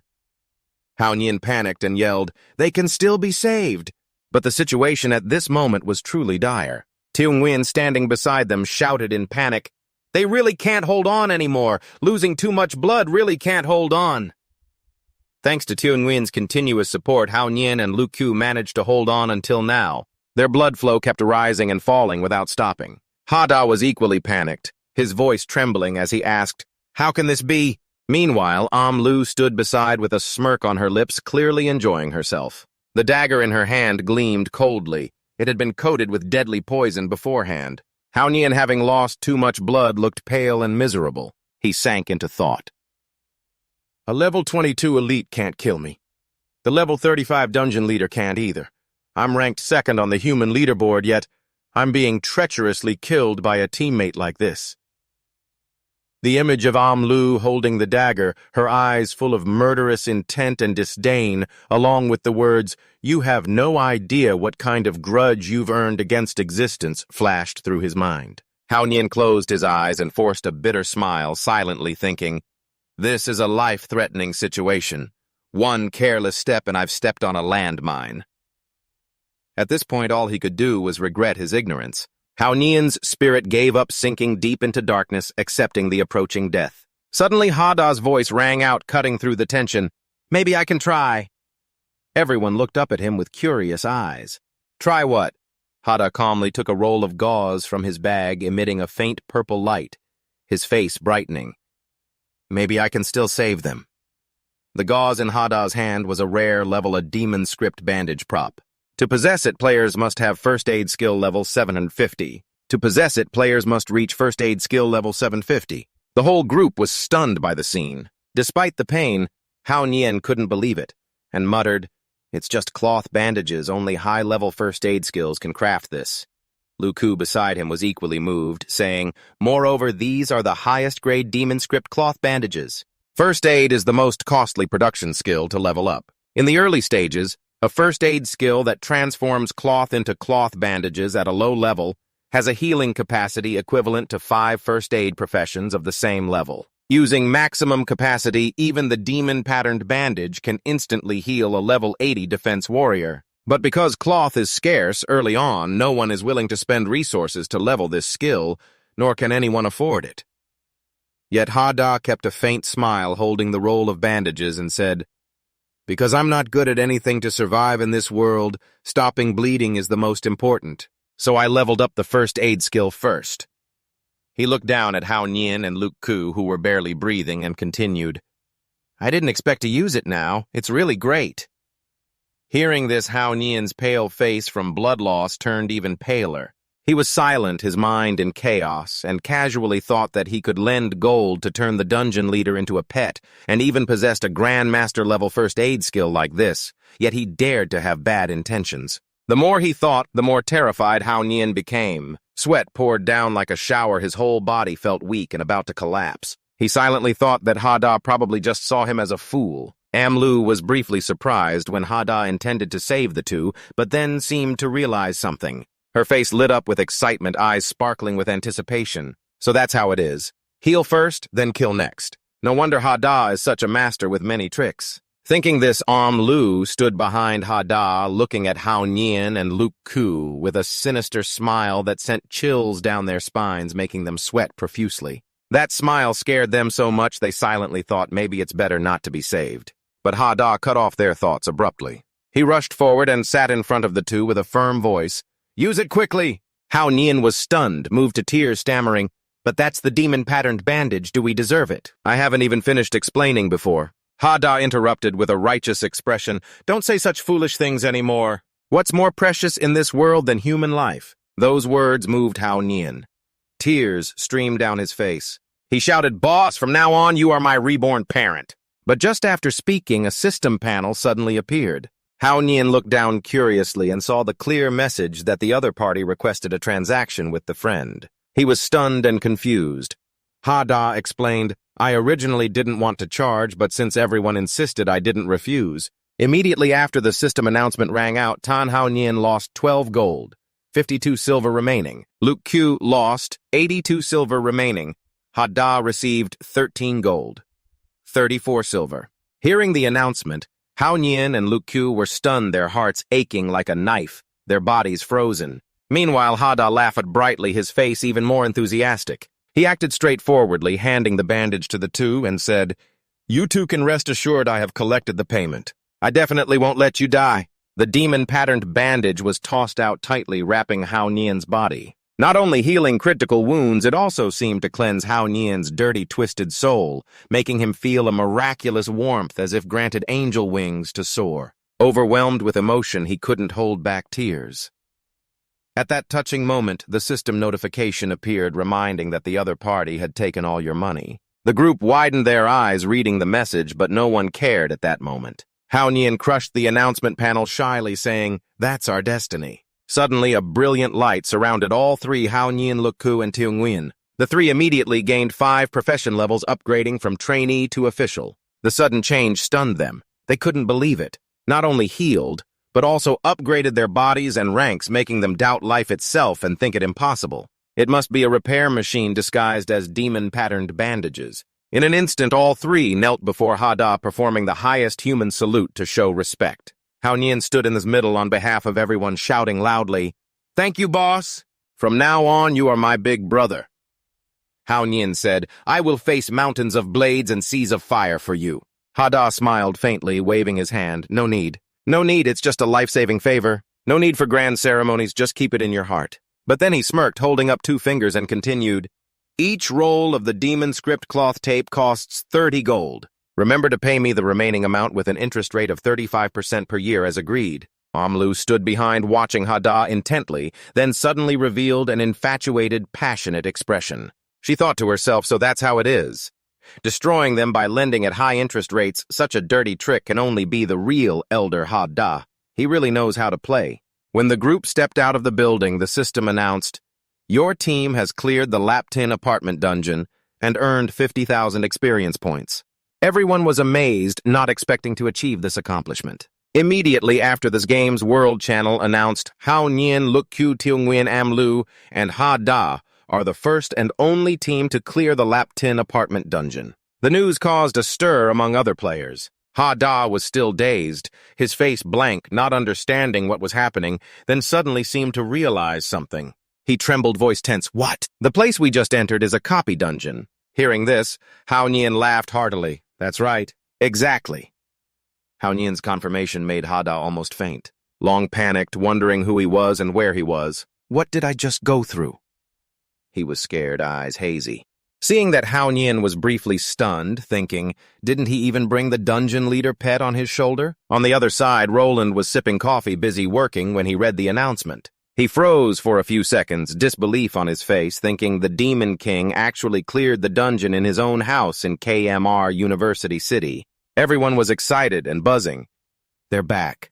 They're back. As Hao Nian's group walked down the street, people around chatted excitedly. Someone exclaimed, "Oh my God, that's the first team to clear the copy dungeon." Another person couldn't believe it. They leveled up 10 times to beat the dungeon. The Hao Nian group used to praise just felt normal. Only Hadah, experiencing this for the first time, shyly scratched his face and quickly explained, No, I'm just the owner." But the crowd still admired them, unable to believe they accomplished such an earth-shattering feat.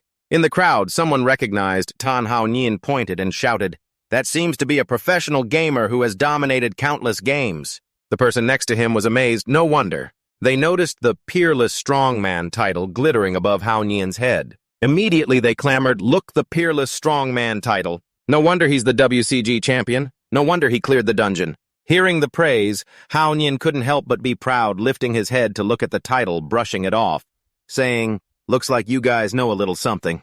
He pointed at Hadah proudly. "But clearing the dungeon wasn't just because of me. It was also thanks to my big brother, who is this very man." But before he could finish, a voice rang out from behind, "Congratulations to you all."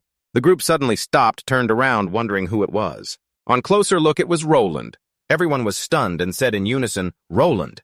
He looked like he had just rushed here, panting as if running out of air. Roland thought tiredly, "That was close. Almost let them reveal it. If the Demon King's disguise breaks, everyone here will be silenced forever." Once again, saving the world, truly impressive. Roland regained his composure, cleared his throat, and walked leisurely toward Hadah's group. While walking, he said, "You players are extremely outstanding. On behalf of Thunteen, I offer you my highest congratulations and honor." Hadah saw Roland cheerful and greeted Big Brother Roland. Hao Nian, standing nearby, mumbled confusedly, "Why so loud?" The 4 Rolands did not respond. Pulling a rope, they dragged the Hao Nian group along in a grand tone. "Please, 4 warriors, follow me. I will personally award your medals."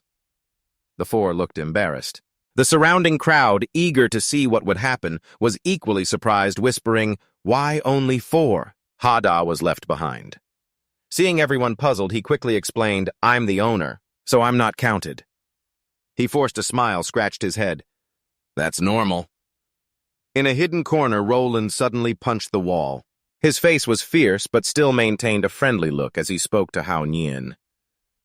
So many like this want to die all at once. Hao Nian was pressed against the wall, face pale and scared, never expecting that humanity's hope would have such a personality. Then Roland turned back to look at the group of Luke Ku behind him, his voice serious.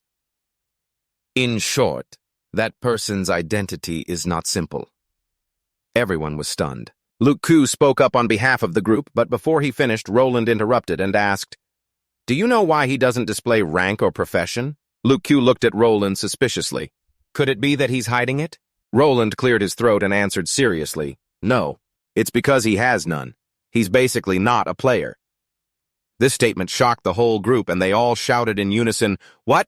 Hao Nian incredulous, not a player. Luke Ku continued, Then what is he? Amlu overheard the two whispering and muttered two words, demon. Everyone was startled and turned to look at her in unison. She said, What Amlu? Showing excitement with a sinister look, she added, Moreover, possessing such a defiant power surely means he's a high-level demon. Roland was a bit surprised at her sharpness. He thought silently that he didn't expect this quiet young woman to be so clever. He smiled lightly with satisfaction and then spoke, You guessed right. But he's terrifying many times more than a normal high-level demon. But his true identity is... Roland paused, then loudly declared, the Demon King. Hao Nian, Luke Ku, and Tianguyen couldn't believe it and shouted in unison, What? Only Amlu remained calm and said with interest, That makes perfect sense. Roland stood among the group and continued in a low voice. He pretends to be a weak noob to prevent something terrible from happening. We have to cooperate with him. If we try to expose or anger him, it could lead to the destruction of the world. These words brought the image of Hadah to everyone's mind with his cruel, cold smile declaring, If you guys find out, then I'll reveal my hand too. Roland turned to Hao Nian seriously. The four of you currently hold 4 ranks on the leaderboard just like me. Yes, you all will be humanity's hope. Hao Nian frowned suspiciously. So what then? Roland reached out his hand towards them with a smile. Let's cooperate and wait for the chance to kill him. Hao Nian looked at the hand thoughtfully, then happily grabbed it. Excited. Victory will definitely be ours. Seeing things going smoothly, Roland turned and left, laughing loudly. Then happy cooperation. But after a few steps, he turned back with a steel tone. Let's protect the truth together. Protect the world. Then he left for good. Luke Ku sighed with a complicated look.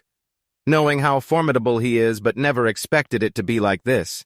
She turned to Hao Nian suspiciously. Captain, do you really want to cooperate against Hadah? Hao Nian smiled mockingly. Of course it's fake. Just tricking that NPC. He recalled Hadah's cool demeanor and continued. As a professional, I understand the situation in this world well. No one can defeat him, so why should I seek death and become his enemy? Hao Nian glanced at Luke Ku sarcastically. People who decisively betray me when in danger shouldn't be talking about wanting to be righteous partners right now. Luke Ku didn't argue, closing her eyes, her voice steady. Indeed, our only goal is victory. Hao Nian turned to the other two and asked, What about you two? Amlu looked disdainfully at Hao Nian coldly. If you really want to be Hadah's dogs, then continue to form a team, it's fine. The word dogs cut through Hao Nian's heart like a knife, causing him to spit saliva in shock. He recalled how Amlu used to be obedient and loyal. Compared to Amlu now, it made him question life. Hao Nian, angry, gritted his teeth and warned, Amlu, if you sneak attack your teammates again, I'll fight back. Amlu coldly replied with contempt in her eyes, Noted. But Tianguyen, who had been silent and timid, spoke up. And you haven't finished speaking yet. Hao Nian cheerfully cut in. Looks like everyone has reached an agreement. Tianguyen choked up, crying without tears. Hao Nian stood tall, proud, and looked ahead, declaring, Then let's all become villains. From then on, the first human team joined the Demon King's battle formation, born in the city's safe zone at the management headquarters. A gentlemanly man with his hands in his pockets looked out over the cityscape. He turned to ask the young man behind him, "I heard a team of players has passed the apartment star-setting dungeon already." "Yes," the young man nodded. "That's right. Humans are very resilient. They always push past limits and achieve unexpected results." The man called the general smiled with satisfaction and admiration. "Excellent. Good. It seems the day we defeat the Demon King is near." He turned and asked, "Has Roland returned yet?" The young man replied, "Yes, General. There's good news and bad news." The general frowned and said, "Good news first." The young man reported, "Lord Roland has returned." The general was excited. Then the mission to kill the Demon King must have been successfully completed. But before he could rejoice, the young man continued, "The bad news is Lord Roland also brought the Demon King back." The general was stunned, eyes wide, tears about to fall, speechless. "Brought him back for what? Wants to play some cultivation stimulation or what?" The young man nervously wiped sweat and replied, "Lord Roland conveyed that when the Demon King was born, it was nothing like the prophecy said. A newborn baby in a cradle but already fully grown." The general was astonished. "Fully grown?" The young man nodded. "Lord Roland will personally report the specific situation to you and the superiors. Please come to the communication room, General. Lord Roland is on his way." The sound of hurried footsteps echoed through the hall. Roland appeared looking rushed, walking quickly toward the meeting room. Around him were lively greetings to Lord Roland, mixed with admiring whispers full of awe for him. In the meeting room, an officer stepped forward to report to Roland, "Lord Roland, the communication setup is ready." Roland turned back, smiling politely. "Thanks for your trouble. If you have any other instructions, just let me know." The officer nodded and left. As soon as the door closed, Roland's expression immediately changed to serious. In front of him, numerous large and small screens appeared. The official meeting began. A superior spoke urgently. "You're here." Roland said, "What exactly is going on with the Demon King?" Roland replied firmly, "He's a danger far greater than we imagined." He pointed at the screen showing the Ice Silk Gang Tower bent into a heart shape. Roland continued, "He can bend the Ice Silk Gang without lifting a finger." But the superiors were shocked and murmured, "Even the divine weapon system can't restrain him. He has such overwhelming power." One person asked, "Then why hasn't he destroyed the Ice Silk Gang completely?" Another speculated, "Probably just to show his strength to us." What's his purpose? Then Roland recalled the subordinate's actions and slowly said, "From my observation, he is forcing me to accept his joining the human race. When I showed compromise, he didn't launch any further attacks." The superiors murmured, "Joining the human race? What's the purpose?" These puzzling questions made Roland frown. A superior spoke to calm the crowd, "Stop asking. Even if we ask more, we won't know how to answer." Another agreed, "Exactly. How can we guess a demon creature's thoughts?" Roland raised his voice, eyes sharp. "I declare I have figured out his true purpose." The previously anonymous screens marked with question marks instantly showed surprised icons. The whole group eagerly said, "Oh, really? No wonder Roland, the brave one, humanity's hope. Never thought your intellect was that sharp." Someone urged, "Tell us quickly, what is his purpose?" Roland stood in the center, declared, "His purpose in infiltrating human society as a player is this." He paused, looking extremely serious, then shouted, "To dismantle human political systems and alliance relationships. This way, humanity can be completely destroyed without any effort." Hearing this, the superiors were shocked and said in unison, "What? Is it really like that?" "Makes perfect sense." "To keep them from freaking out," Roland continued. "When I met him today, he was assimilating the most promising player team we have." A superior urgently asked, "Has he already acted?" Such terrifying execution and speed. Roland seized the chance to reply, "Luckily, I caught up in time to successfully block his plan and establish a cooperative relationship with that team." The superiors collectively praised, "No wonder you're Roland, humanity's hope." Before someone could finish asking, Roland anticipated the question and added, "Yes, he is building credibility through the apartment star dungeon, confusing people." Then Roland began explaining, "Currently, this world has two types of monsters. One type is mutated monsters from native Earth flora and fauna affected by the evil power awakened by the Demon King, like mutant sewer rats. The other type is the demon race from Destiny Planet, the true enemies of the world, minions of the apocalyptic Demon King. The Demon King leads the demon race with the intention to destroy the world, once defeated by the human player pretending to be Dung's leader. That is the main storyline of Destiny Planet. The power gap between the demon clan and mutant monsters is like heaven and earth, but only the most elite and powerful are called leader level. The final boss of the dungeon is the leader level. So the dungeon is essentially a stronghold built by the Demon King's army on Earth. Roland's words angered the superiors who shouted, "They won't even let go of the dungeon to achieve their goal. The evil ones are truly too wicked." During the argument, a superior whispered, "I think it's possible this Demon King has really lost his memory. He might not know his true identity." This made everyone turn their eyes and ask in unison, "What did you say?" They strongly objected, "Absolutely impossible. Are you trying to say that Twisting Bangto Gang assimilating humanity's top team through his own dungeon is all just a coincidence?" Roland sneered, "How adorably naive." The two superiors quickly retracted. Sorry, let's pretend I didn't say anything." Roland's expression darkened as he said, "In short, we still don't have the ability to confront him. We can only wait for you all to arrive on Earth one by one, and for more human players to level up before we find a chance to kill him. Until then, I will be responsible for keeping him stable." The meeting reached its final decision. "Then we rely on you, Roland. This is the only way." Someone agreed. "Exactly, for now, we can only monitor him. Roland, you must protect humanity's future." Stepping out of the meeting room, a huge responsibility weighed on Roland's shoulders. Meanwhile, Hadah happily fell onto a soft mattress, enjoying comfort that brought no troubles from outside. Hadah lay long on the bed, holding a stack of money, thinking, "Indeed, the world's original currency is now just worthless paper.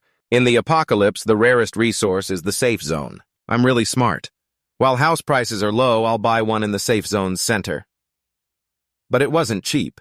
The house Hadah owned was actually the old KMR administrative building, a high-grade building costing 679 gold, 99 silver, 99 copper. Now he only had exactly 0 gold, 23 silver, and 1 copper left in his pocket. In the middle of the vast room, Hadah could only afford a single bed placed on the floor. He muttered, "At least basic living conditions are guaranteed. But I can't just sit idle.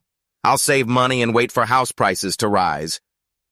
As a weak player without combat ability to participate in the game, he had to think of ways to earn more money. Thinking that, Hadah jumped up and opened his inventory, which was full of grilled chicken demon rune bandages and a Belio egg. He hesitated, stroking his chin, considering this situation option A, earn money by crafting production skills through labor. Option B, collect props to sell through production and collection skills. Option C, sell existing results to get money. Suddenly, a flash of inspiration struck Hadah. He smiled brightly, holding up the Belio egg, and shouted, "Sell this first, then think about the rest." He held the egg and mumbled while walking, Hey, the horn and that outfit both sell for good prices. I wonder how much this will fetch." A smile appeared clearly on Hadah's face, but suddenly he slipped. The egg flew out of his hands, flew up, and then smashed hard on the ground. Hadah fell forward, panicked, shouting, "The egg cracked. If it's cracked, won't it lose value?" He was so regretful that tears and snot nearly poured out, but in adversity comes ingenuity. Hadah quickly took demon rune bandages to wrap the egg, hoping to save it. He stood before the egg, clasped his hands, and prayed, "Please don't crack any further. Please, I'll bring it to sell tomorrow." After that, Hadah planned to order food, take a shower, then sleep. The sound of water splashing suddenly stopped.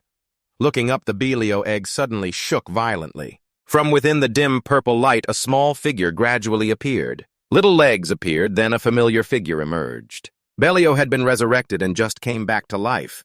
Belio babbled, "I am the great demon, Belio, one of the 7 heavenly kings under Demon King Belio. Unexpectedly, I came out of the egg with a bad start, but it's okay. The great Demon King will destroy the world that is fate."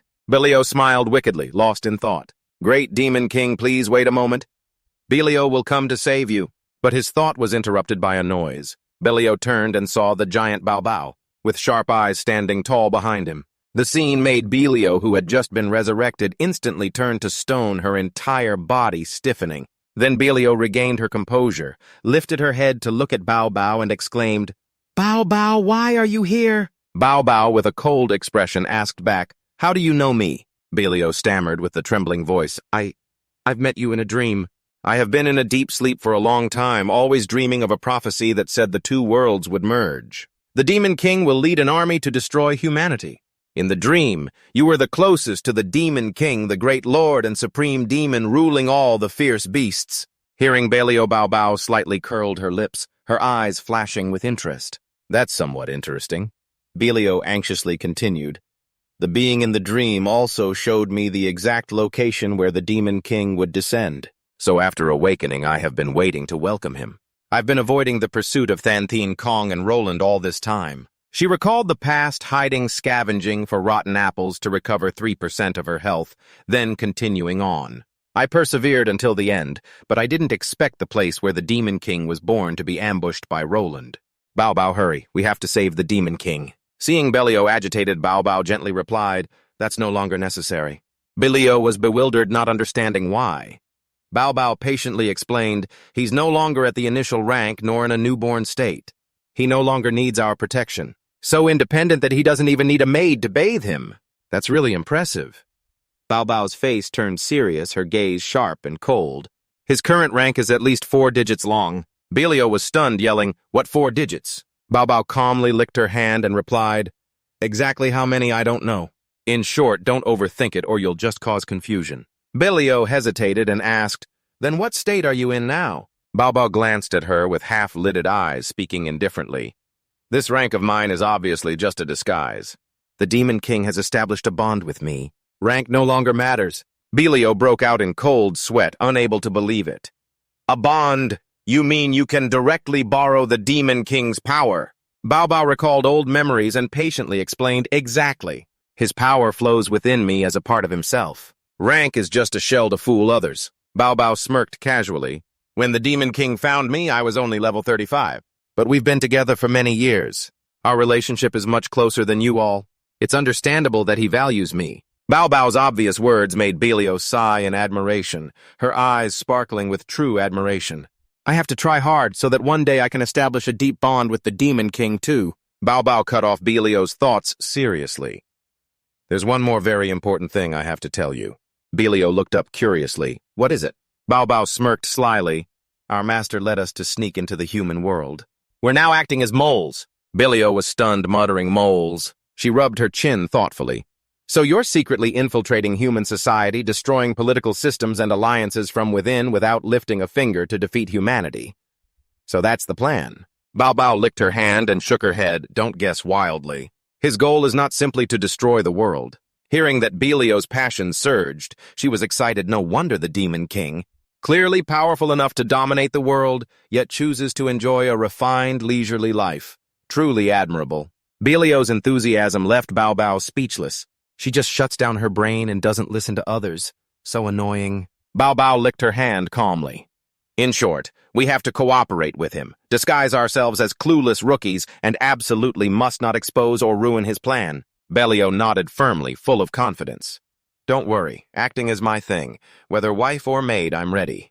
Her enthusiasm made Bao Bao feel disgusted and speechless. Looking at her, "I can't say more. Though you don't seem very smart, if the master specially saved you from humans, there must be a deep plan." Belio was speaking from afar.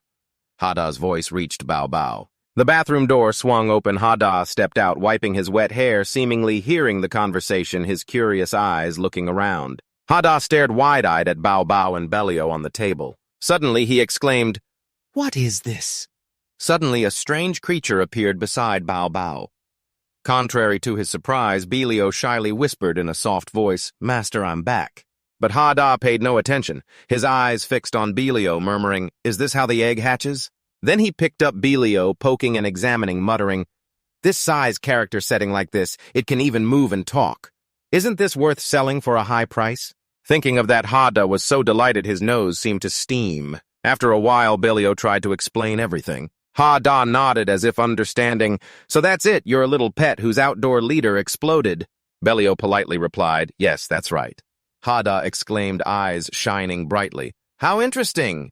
Belial felt a bit embarrassed, thinking, "Oh my God, standing in front of the great demon lord dressed like this, how embarrassing." She stammered, asking her master, "Is this mine?" Hadah replied calmly, I already sold that." Belial was stunned, asking again, "So my two horns symbolize the noble status of a demon?" Hadah awkwardly scratched his head. "Sorry, that also."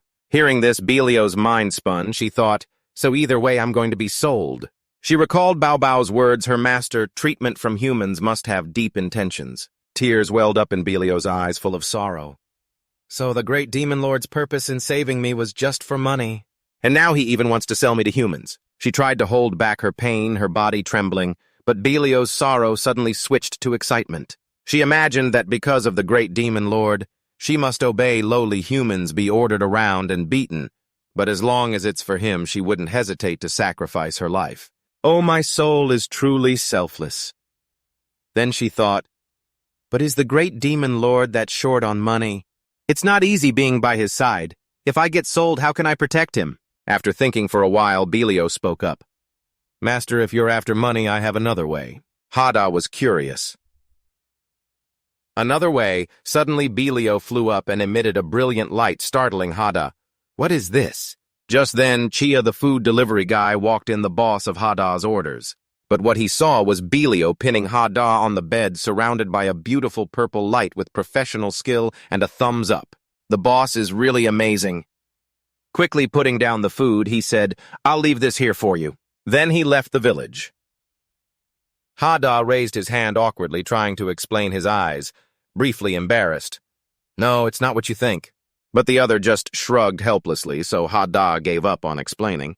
Turning to Belial, Hadah frowned and asked, Tell me, what's this way of making money you mentioned? Belial immediately lit up, her eyes sparkling as if she had been waiting for this moment for a long time, happily ready to show off, Master, please watch my special ability.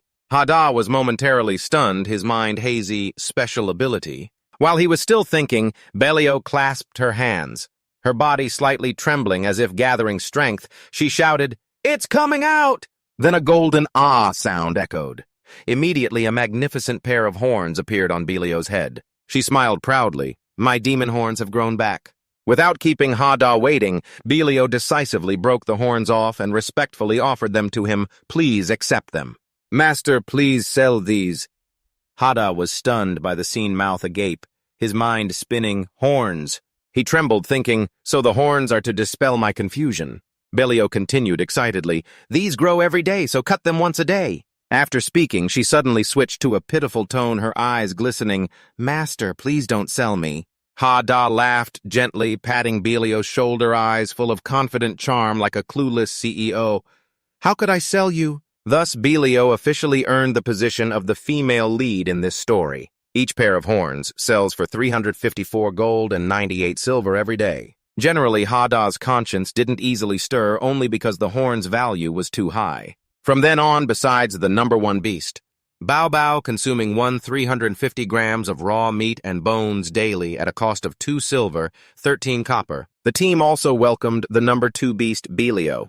Belial consumes 3 roasted chickens every day, costing 36 silver and 24 copper coins. However, when in mini form, she only needs 3 cookies, costing just 6 copper coins. So from now on, unless she needs to cut horns, Belial will stay in mini form to save costs. Suddenly, Belial lifted her head, her eyes shining brightly as she asked, Hadah, Master, what's our next plan? Hadah was stunned and repeated, next plan. Bao Bao beside him was startled, thinking, stupid. Asking directly like that is basically exposing the Master's disguise. But Hadah still replied innocently with a carefree expression.